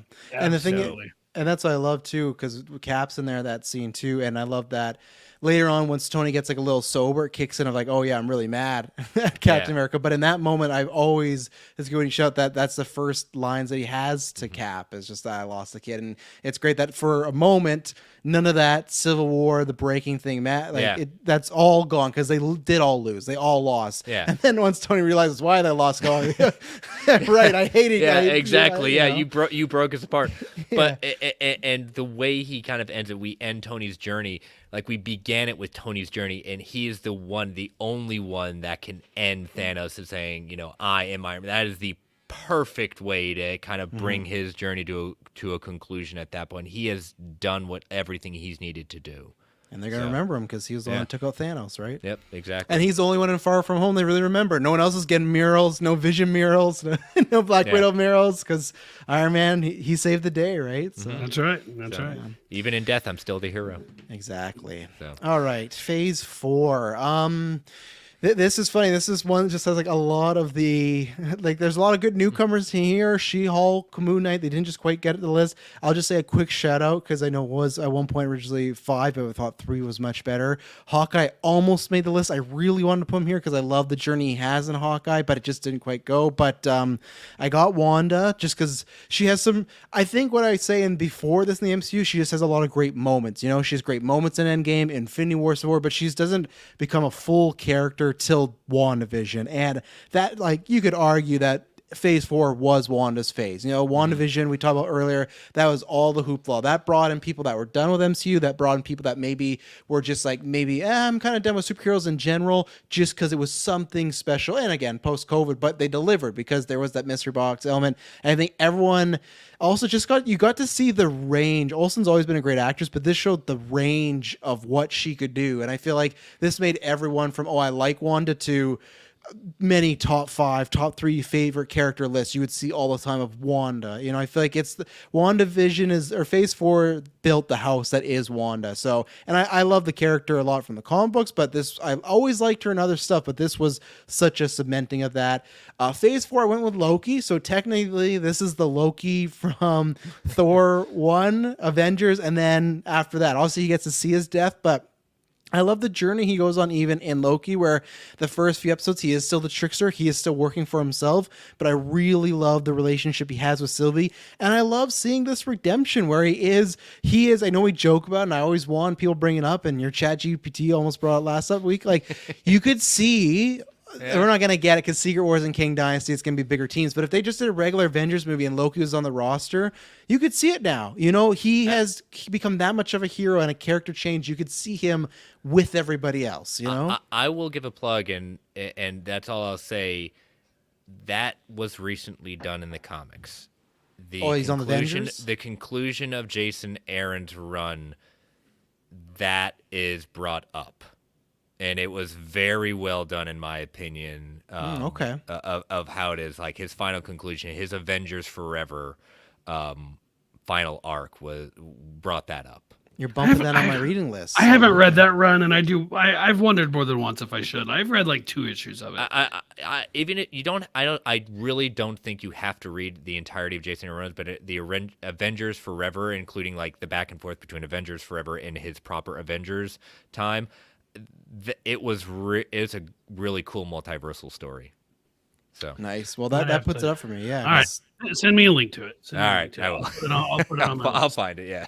Yeah. I love Loki. You know, next to Captain America, he's my favorite character in the MCU. In my Marvel villains, he's my top 3. And I just loved kind of the scene we get to go on. And just even starting for episode 1, when he sees his whole life in front of him, great scene. And then finally, I put in Peter.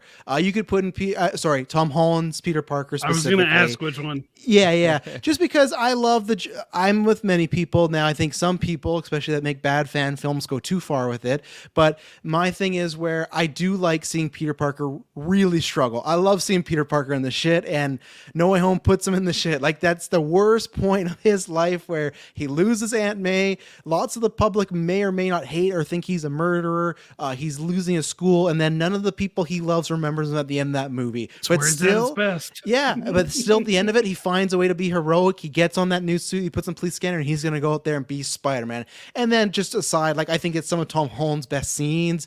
And again, whether it's emotional or just comedic with the other Spider-Man, I think it's probably the best chemistry he has with Zendaya as well, probably because at this point they're really dating. So I think it's just like a lot of best. There's so many great moments that Holland has in the MCU, but it's a lot of best. So that's why I got him here.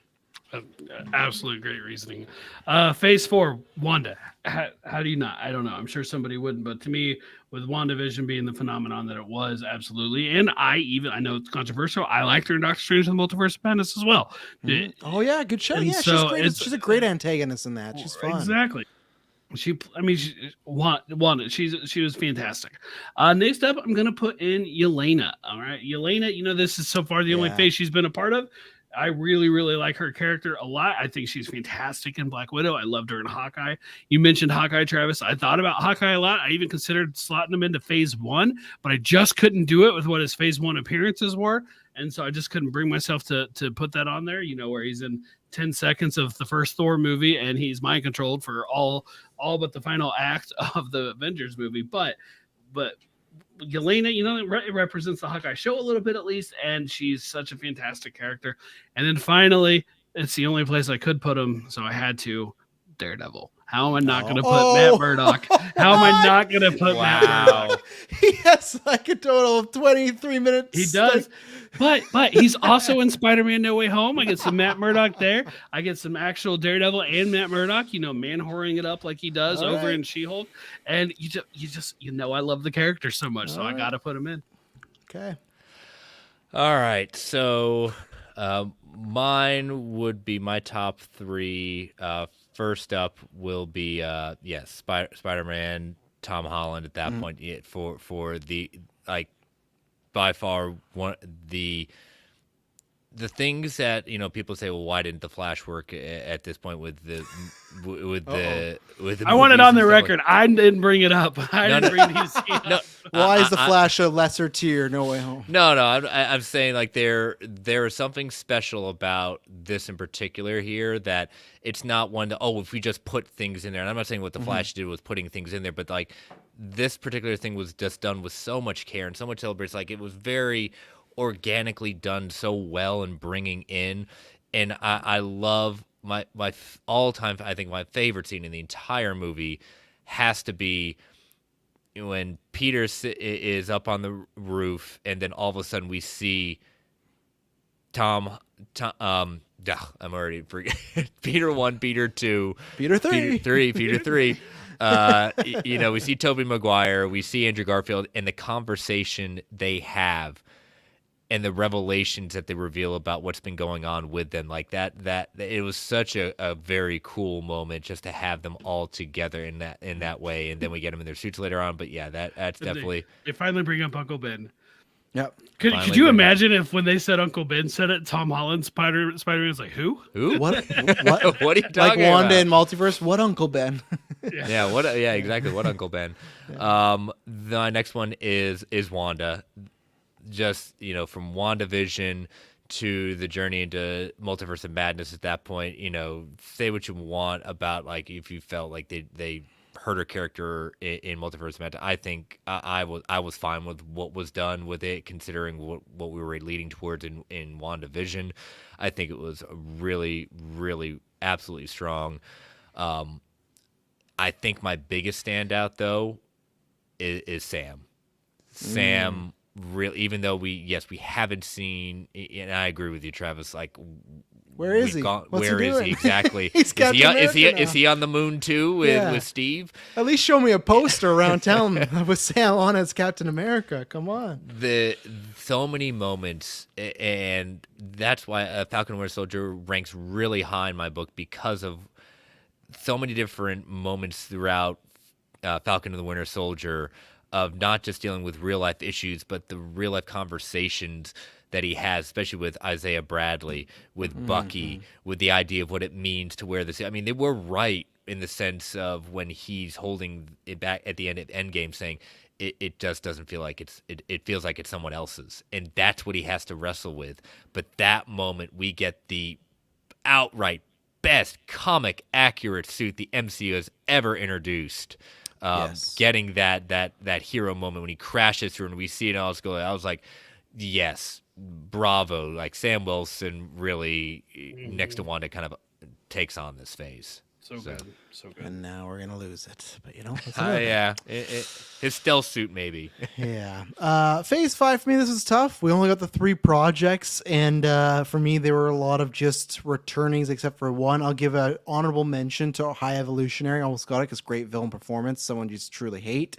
I guess I never really ranked these, but I got Kang in there. Despite anything else in real life, I love the character of Kang. I liked it was a good introduction to him. I felt that even as someone that gave Ant-Man a failing score, that was the shining light, and they did pretty much everything with him correctly. So I was happy with that. And then I also have Nebula. She has a lot of great things. I probably realistically should get her in that Phase 3 slot more, but I do think my arguments for her is, she's kind of like a pseudo leader of the Guardians. I just watched Guardians 3 again yesterday for the first time since the theaters, actually. I just haven't had time. And you just see how much she actually cares for everybody, how she cares for Rocket, how she looks after them, where that's not Nebula from Phase 1, Phase 2. The ending of Phase 3, sure, but even Karen Gillan, she gets to spread like a lot more comedic chops to it, the character, like when they go to the planet and she tastes that orange, she's like, oh, that's good shoot. Like whatever she's doing, and then with Peter on the door. So she just gets to be more versatile. So that's why I got her there. And then I got Rocket. Rocket, same thing that I could kind of argue for any phase, because even in phase 3 he has great moments with Thor, but his journey here, seeing the flashbacks, seeing the stuff with Lila, you get even more attached to that character. And when you get the, you know, classic "I'm done running," like you really believe it when he finds all those raccoons. He's like, yeah, I am a raccoon. Like he's just a self-accepting character now. So that's what I have. But obviously ask me in 3 to 4 years what could change, because we only got 3 projects. But I think Rocket would stay there. The other 2 maybe could shake, but Rocket I think would be cemented there. Cemented. Yeah, I'll go Rocket Raccoon for my first one. Everything, as much as Guardians 1 was Peter's movie, Guardians 3 was Rocket's, and it's such a fantastic performance for everything from Bradley Cooper's voice acting to, you know, give Sean Gunn credit for what he does on set and the CGI as well. Rocket Raccoon, just incredible. For my next one, I went back and forth between the High Evolutionary and Kang on it. I'm ultimately going to I'm going to give the nod to Kang on this one, but it's razor thin margin at best. It's no big deal. It's just no big massive gulf between them. I just had to pick one, so I went with Kang. My last one feels like it could be a little controversial, maybe just because of the project it's from, but I'm gonna say Talos. I really liked him, and my favorite scenes in Secret Invasion involved him. And so really didn't like what happened to him ultimately, but my favorite scenes involved him, so I had to include him. Saved a president who decided to kill his race, you know? It really sucks. This is tough for me. I'm pulling up the Disney Plus, because that's where I'm gonna have to lean on right now. Bubs has a big list here. Gravik, Strode, and Gravik as Nick Fury. Huge. Yeah, it's a good old Scrody. Yeah. Yeah, this is... I don't know. It's plead the fifth on this one. It's hard for me to come up with any. I really don't want to put anything into Phase 5 right now, just because it's not complete. And I mean, we're not going to hold you to it in the future. You said that one time that your favorite was. No, it's not. It's not even. It's not even that I'm worried about that. It's just like, I just don't feel anything right now. You don't have a top 3. I don't. I honestly don't. This. Pick one. We've got 3 projects. Pick one for me. All right, give me the projects. So, Quantumania. No one. All right, Secret What about Invasion. Janet? Janet was great in Quantumania. No, you're lying. No. Oh, sorry. Janet. No, Janet. The mom. I know Janet. I'm just saying you're lying. Yeah. Well, what about Hope? I mean, she talked about how important her role was in that movie. It's clearly the biggest thing she's done. Yeah. No. MODOK. He became an Avenger in that movie. He's such a dick. I mean, if anything, I'll go with Kang at that point. Secret Invasion. Secret Invasion. Why do I feel? Here's what I'll equate. He's gonna say Maria Hill. No, I know I've already said Nick Fury. Here's my problem with Nick Fury in Secret Invasion, especially reflecting on it. He's like Boba. He's like what we make fun of Boba Fett in the Boba Fett series. Yeah, became a little a little wishy-washy. I guess. Talos, Talos. I mean, as Bub suggested, the president in Secret Invasion, you could roll with him. Go back to my problems with the president and many things in that final episode. That's one of them. All right, and then what about Guardians? We'll make it easier on you, Guardians. Guardians. I've already taken out Rocket. I'll say Peter for this one. Peter. There you go. Peter Quill. Great scenes with his grandpa. I didn't tear. Like I choked up a little bit in the theater, but for some reason yesterday I choked up even more when he came back home. I was like, man. And I can't wait to meet his stepbrother, because I hope they just cast the most dickish actor whenever legendary Star-Lord returns. So we did it. There you go. Fun question. Yeah. That was a lot, and we were saying it was a short episode. Well, we made it a normal size. In fact, an extra sized episode at this point. All right. So let me pull up Fact or Fictions. Yes. And so that way, because Travis, you are for Fact or Fiction being the guest. I'm ready. I got a wide variety, wide strike zone. Now you're taking Ray's line at that point. Does he say that? Yeah, I know he says all subjective. The large strike zone. Yeah, oh, okay. I didn't know that. Yeah. I know it's subjective, of course, but I'll have to listen to more in Vodka. That came up on fans quite a few times. Yes. Okay, large strike. Okay. So number one, the first trailer of Echo will show Kingpin and Matt Murdock / Daredevil. 69% said fact, 31% said fiction. I agree. 69%. Yeah, they're definitely getting shown, especially if it's a binge for sure. Yeah. Number 2, Yelena will appear in Daredevil Reborn again. 20% said fact, 80% said fiction. Same thing. I agree with fiction, but I want it to happen. I really would love to see the Cox Pew connection. I would love to see that form. So, Oh gosh, hashtag Cox Pew. The Cox Pew connection. Yeah, we can add that to the hashtag list. Would you approve of that? The CPC. The Hashtag CPC. Yeah. And then number 3, by the end of 2024, at least one more Disney Plus MCU show will air on broadcast television like Miss Marvel just did. 88% said fact, 12% said fiction. Content. I'll say fact. I still think because we don't know the date of Winter Soldier, I think, or Cap 4, I would agree that that's the show they show, but maybe it doesn't even matter. So yeah, I'll be with fact. So. All right, so I did one with the topic. I did one X-Men one because of Chris, then I did one Spider-Man one. So I got a wide strike zone. So we'll go with Midnight Suns. Everyone gets a little something, right? Exactly. So I'll say the next time we see a live action appearance of Moon Knight will be in an end credit scene. And this means any of like Stephen Grant, Jake Lockley, Mark next time we see Oscar Isaac, if it's or the character, it'll be an end credit. That's my fact or fiction.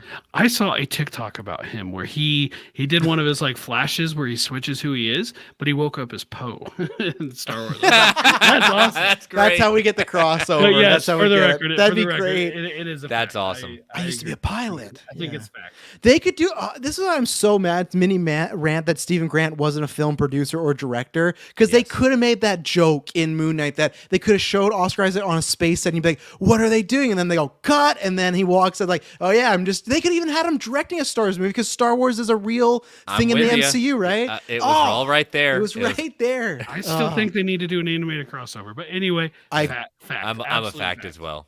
Yeah. Travis is laughing so much he lost his microphone. Take your time. Nope.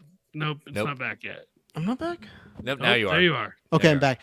I think I'm a fact. If we got Blade's voice just saying, "Are you ready for this?" I think you could see him there. I think that's where you could actually get him in Blade. The way that, remember all the rumors where Blade was going to be a Moon Knight? I think Moon Knight will actually be in the end credit of Blade, and he could be starting of something there. Or even Blade goes to Moon Knight. So I'll say fact as well. Okay, so we heard lots of rumors about her live action appearance might be happening, but will X-23 debut in X-Men 97? Whole show, not saying season 1 or 2, just in general. Will we get X-23 in X-Men 97? I had that fact or fiction, actually. Did you? I had X-23 will appear by season 2. Did you already? Oh, you did throw it out. Okay, I got my backup one. Okay, good. All right. Throw it out. There. A main... Okay. And it's rare when I remember that, but that was like a couple weeks ago. So. No, I remember now you saying that because I remember you saying specifically season 2 now. Okay, so a character of the main lineup in X-Men 97 will die in season 1. Because as we're doing the retrospective... Does Morph count? Yeah, anybody on that poster. Anybody I really want to see what this Morph, because now we're getting like Whitehead Morph like from Age of Apocalypse. So I'm very curious about what's going on with Morph in this one. So that... it's just more because Patreon, we're doing the Geek First Retro X-Men animated series, and that's been some of the complaints of the other guys being like, they don't really, other than Jean, which of course she comes back. Like, there's not much danger for these characters. So especially with them introducing new X-Men, there's a season 2. There's rumors about all these. Mm-hmm. Could they go? Okay, we're gonna actually kill someone off this season and make show stakes. I will say fact. I think it would be. I would be very interested to see who it is. I could possibly see it being Gambit. Oh no! I'm not saying I want it, but I could. Away from me. No, you said it. You hope Gambit dies. Yeah. Okay. Yep. Exactly. It's fact. It's out there. I could see it being one of those characters. But yeah, if someone like Gambit, someone like that, because you're bringing in Bishop, you're bringing in Cable possibly coming back at that point. Isn't Bright Spot or who's it again? Sunspot. Sunspot, they're Yeah. part of the lineup too. So I mean, again, if we could do them doing a Krakoa kind of thing in the sense of like, them going to Krakoa to rescue some mutants, and there were some that could possibly die. So, or that could be a reason why new people are around, right? Someone dies Yeah. and they got some slots open, so let's do some tryouts. their version so. of giant size X-Men. So. Exactly, yeah. What about you, Brent? Is someone die in season 1 of the main lineup? You got No. Jubilee. Oh, no. I'm going fiction. I don't think it'll happen. But if it does happen, it'll be funny if it's Morph, just because It would be funny for history feeds. I'm back. And it's seriously clear sail from here, Wolverine. Ah, Yeah. not again. I'm fiction as well, but I'm a 51-49 because I think they should do something a little bit shocking. I think if someone goes, it would actually be Beast. I think because he would be a heartstring don't do puller that for the to me. team. No, but I just think because everyone has a great relationship with Beast. So I feel like if some villain knocks him off, that's great motivation for the whole team. And I think it would, for me, it should be one of the characters that was a part of the show a lot. Not Morph, not Bishop. And they were in the original, but one of the characters where, hey, we know you love this character, but you also have 5 seasons of them that you can go back and watch, So, and hey, maybe they kill off Wolverine end of season 1. That's how you get X-23. I don't know, but there you go. I recovered. So fiction on that too. They're not killing Wolverine. no, of course not. Never. No, they'll kill him, and then he'll be back 2 episodes later. Like, no, I wasn't dead. Came But- back from a drop of blood. Apocalypse yeah, comes exactly. back, and he's part of the four horsemen, just like in the comics. Yeah. Okay, and then lastly, this is based off a couple weeks ago. You guys talked about, or I guess just last week, you guys did your whole do we believe this segment about Andrew Garfield's Secret Wars, and there's one request I'm saying. So I'm not gonna say how or who, whatever they're gonna play. I'm just gonna say Emma Stone will appear in Secret Wars. So I'm not saying she has to be Spider-Gwen, Ghost Spider. Not saying she's just Gwen Stacy. Just she has new footage, of course, newly filmed footage. Yeah, not just I wanted to across put the that out side. there. Yeah, not across the Spider-Verse side. New footage could be even a cameo. Maybe he gets back home and look, Gwen's alive. Whatever it is, a new scene with Emma Stone in Secret Wars. This is a hard head thing. I'm going with fact. Oh, The heart wants it, the head wants it. It's a great idea. They should do it.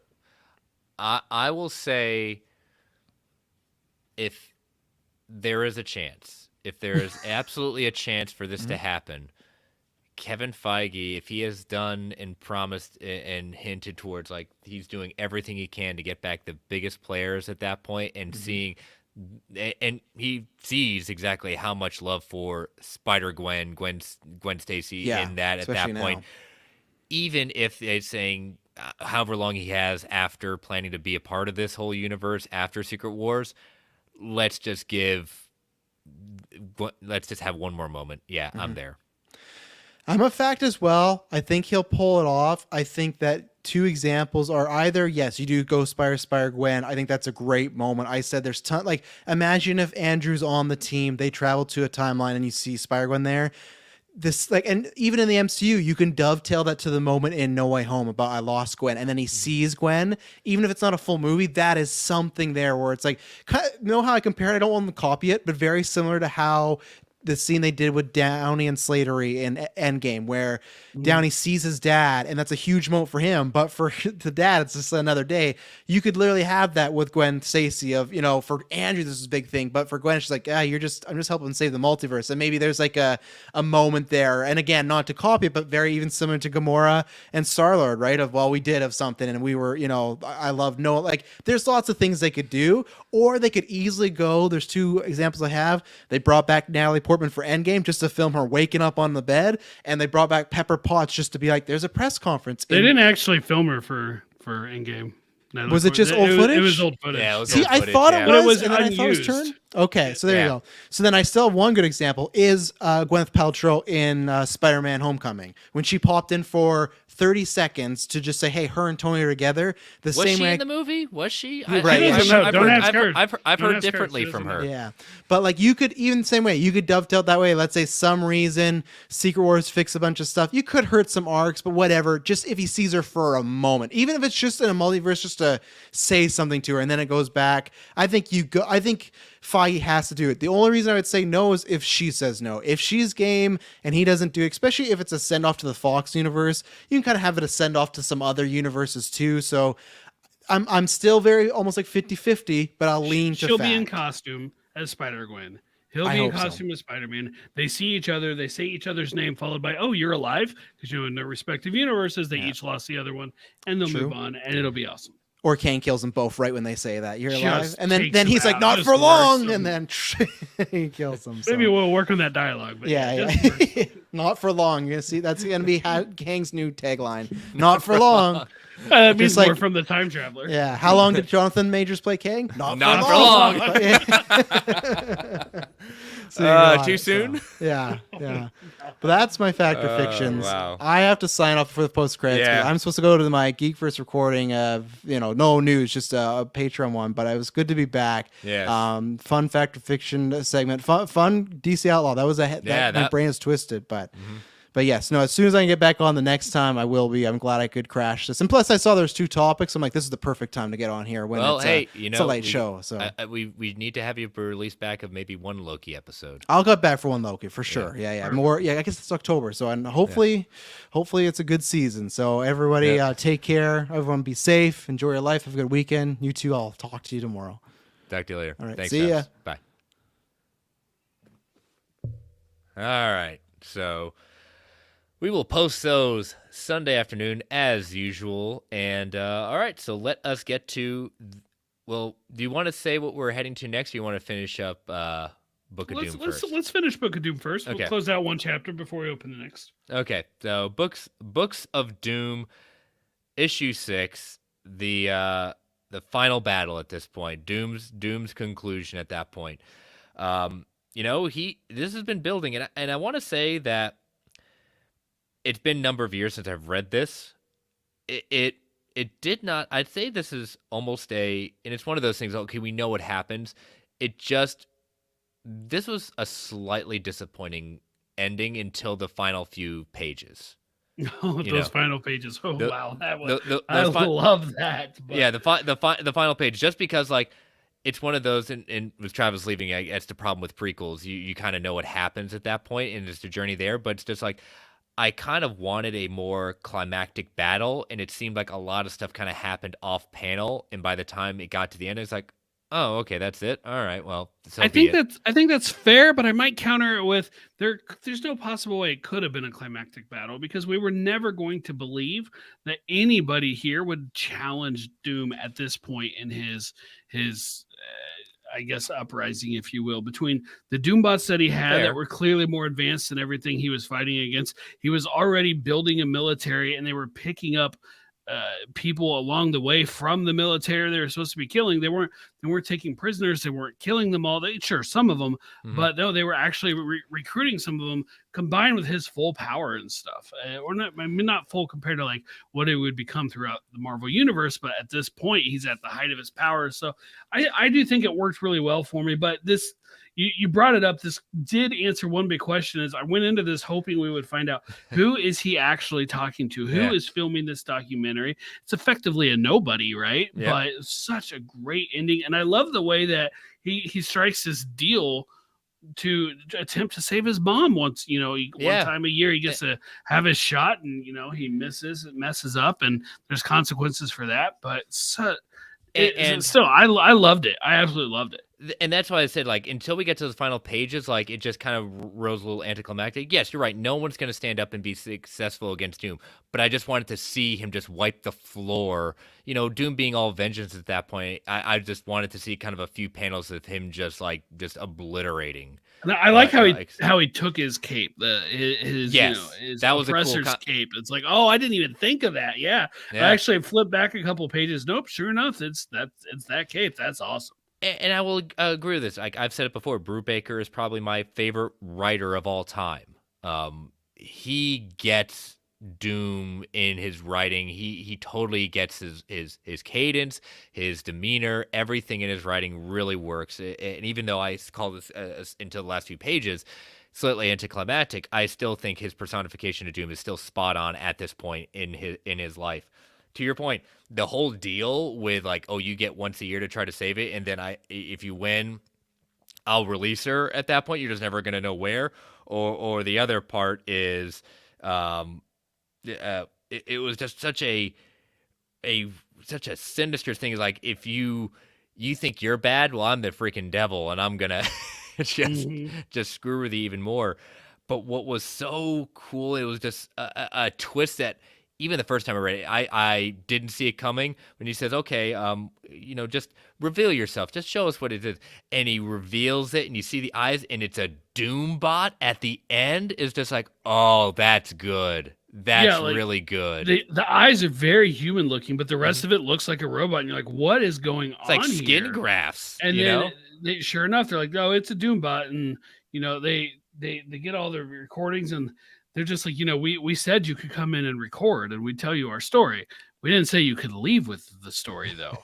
And they don't kill her; they just lock her up. Yeah, Just such a, oh man, that's again, just one more time. This is your outline for a Doom movie. Give yeah. me this books of Doom.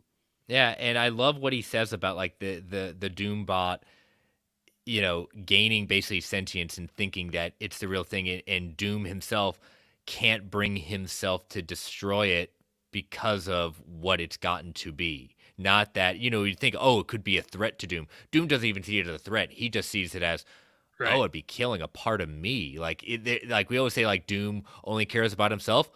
Well, here you go. Exhibit A. He can't even kill a Doom bot because it's come so close to being him that it's convinced it's him. Pretty much. So, And such a fantastic series. I'm really yeah. glad we read it. Yeah, this was good. Did you say this was the first time you read it? It was. It was. Okay. So I had no Okay. idea what was. I mean, I knew he was going to end as the realized Doctor Doom. Like that's as far as it went. Yeah, exactly. So, all right. So we brought this to a conclusion. So Brent and Brent reminded me about homework on Sunday, and thankfully it was a quick kind of discussion after we threw out some ideas. So our next comic book club, we're going back to the street level, and it's a first time for us looking in at this character properly at this point. So we will be looking at the Punisher, specifically the Welcome Back Frank arc. It is a 12-issue comic book limited series written by Garth Ennis with art by Steve Dillon and Jimmy Palmiotti, which was published under the Marvel Knights imprint of Marvel Comics, and it features. It ran from April of 2000 to March of 2001, and the quick synopsis that they give is Frank Castle, the Punisher, is a one-man army ready to take down anyone in his way, meting out the ultimate punishment to criminals, which is death. The Punisher returns to Manhattan to take on Ma Nucci and her crime family, and on the way battles the Russian and encounters a vigilante squad composed of the Elite, Mr. Payback, and the Holy. The interesting thing is this actually is on Marvel Unlimited. There is not a lot of the Punisher on Marvel Unlimited because most of it was under the Marvel Max line. And pretty much most of the Marvel Max line is not on Marvel Unlimited because Right. of the quote unquote explicit content. I really do hope one day that changes. It is very easy to put it behind a certain kind of parental guidance at that point because the Max line had not just the Punisher, but they had some stellar stories on different characters through the Max line. Yeah, I agree. The problem with that is it is currently the app is rated 12 plus on at Yeah. least on Apple. And if they were to put that content in there, even I think they would have to raise that rating. I'm not sure entirely because I don't think Disney Plus had to raise theirs, even though they have content like that. Maybe put it some behind some sort of parental control or something. But I agree, like absolutely. No, Disney's actually listed as 4+ years old, but they got the Punisher on there too. Yeah. But either way, this is actually another series that's always kind of been in the background of my like. I should probably check out this like in its entirety. I've read little bits and pieces of it, but I'd never read it start to finish in its entirety. So I was just trying to think of characters we hadn't really talked about much, and I'm like, you know what? Let's do the Punisher. You suggested this particular series, and it's actually the one I had in my head when I was thinking of the characters. So it's like, great, we're on the same page. And Garth Ennis pretty much, even though he didn't create the Punisher, like next to his creators at that point, Garth Ennis is usually put up as one of the best writer for the Punisher of all time.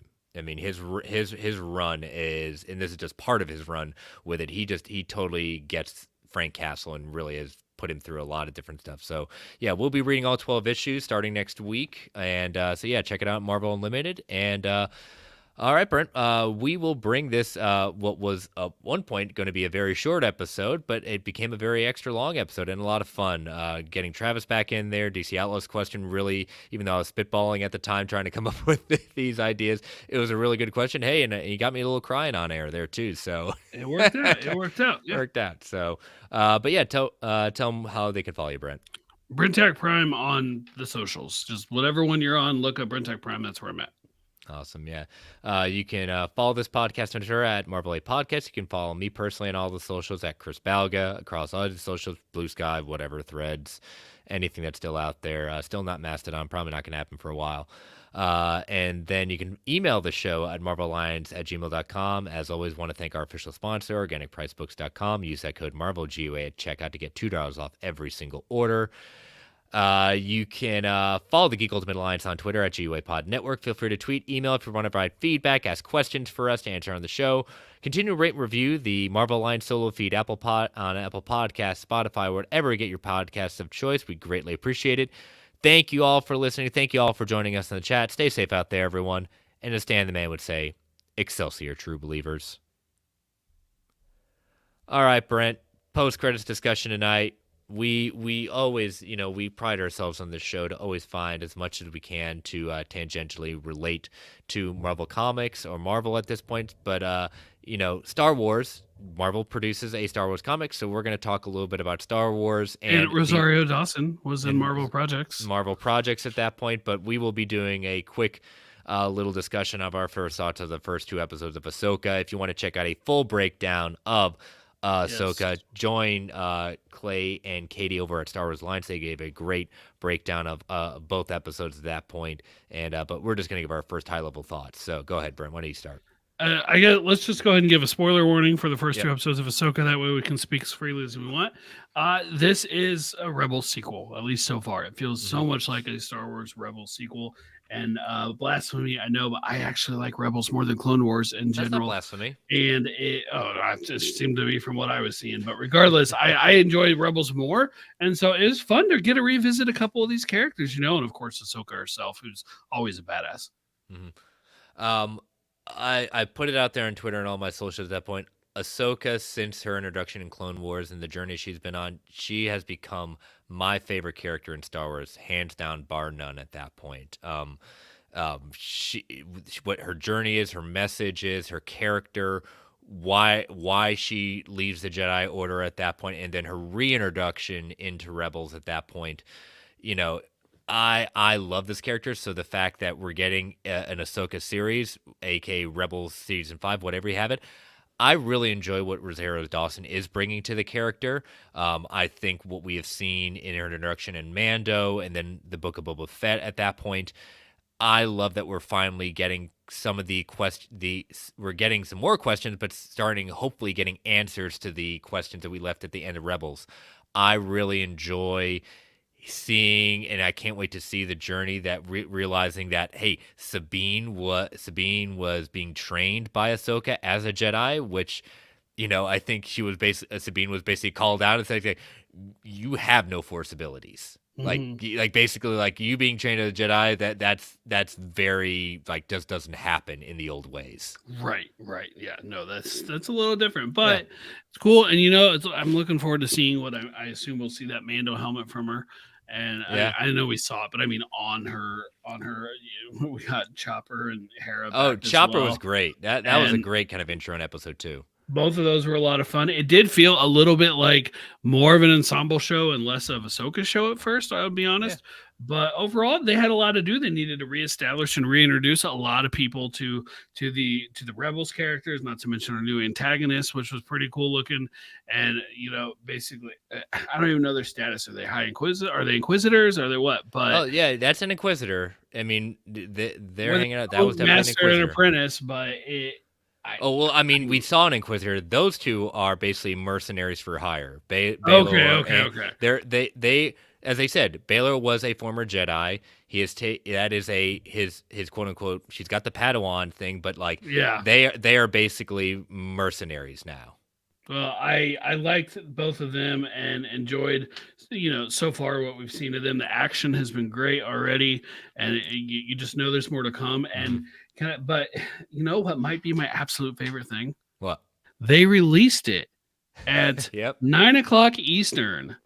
9 o'clock Yep. Eastern on Tuesday instead of Wednesday at 3 in Eastern in the morning, right? And Of which neither one of us are getting up at 3 a.m. We get up a little bit later than that, but like very Right. early still in the I morning. usually get up about 4 o'clock, 4 Central Time to watch these shows when I'm going to watch them before work, and I absolutely was going to do that, but I didn't have to, and I informed my wife the next 7 Tuesdays or whatever. Like I'm watching Ahsoka that night. Like that is my plan. I love it. I really, really hope that it does well, that they're happy with the numbers, and this becomes the precursor to what will happen with Loki and both Marvel and Star Wars shows beyond those. It's one of those things like someone's going to get screwed over by some time. It's been so long, so many years that we've, the United States, gotten screwed over with the release time while, the other side of the world got it. So we're getting a chance to kind of watch it at a normal time. And it becomes, as a kind of BD called it on Phase Zero, it's like, and it's an event watching thing. That's what they're trying to make it at 9 o'clock, like you said, Eastern Standard Time, prime time at that point. I enjoyed it. I could go to bed. I could say, there's no way I'm going to be watching both episodes before work at that point. I didn't have to worry about that. This was great. I really do want this. Gives me time to kind of enjoy it. Gives me another way to watch it, not rush it for recording the next day for the MCU shows. Yes, Disney Plus needs to do this for all the shows, for all their premiere shows. The event shows, that's a great way to describe it, because like normally I get to work and David's the only other person who has actually watched the thing. Occasionally one other person has if he woke up early. But here I went to work on Wednesday, and I don't know, 4, 5, 6 people, something like that, had all seen at least the first episode, if not them both. And it's like, yeah, it came out at a better time. One guy didn't watch it just because he didn't realize it. He didn't get the memo it was coming out early. I'm like, well, you didn't read my text message because I definitely told you. But regardless, I'm by now he's probably watched it, or at least one of them. And so I think it's fantastic. Selfishly, of course, for us in the time zones we are in. I understand why, say, someone in Europe may not appreciate the time change, but I guess it's our turn. Maybe every so often it could bounce back and forth. It is. So, but yeah, we'll be watching every week at that point. Maybe at the end of the season, we'll do another post credits on our thoughts on it. But so far, I'm enjoying it. Yes, some people say it a little slow, but the ending of how episode 2 ending shows us where we're heading to with this show. So I'm excited. Yep, it'll be good. So, all right, we will see you all next week, and hopefully, if you're listening to this, remember that we got that G-Way crossover tonight, Friday night at 9 p.m. Eastern Standard Time. Hope to see some of you there. Talk to you later.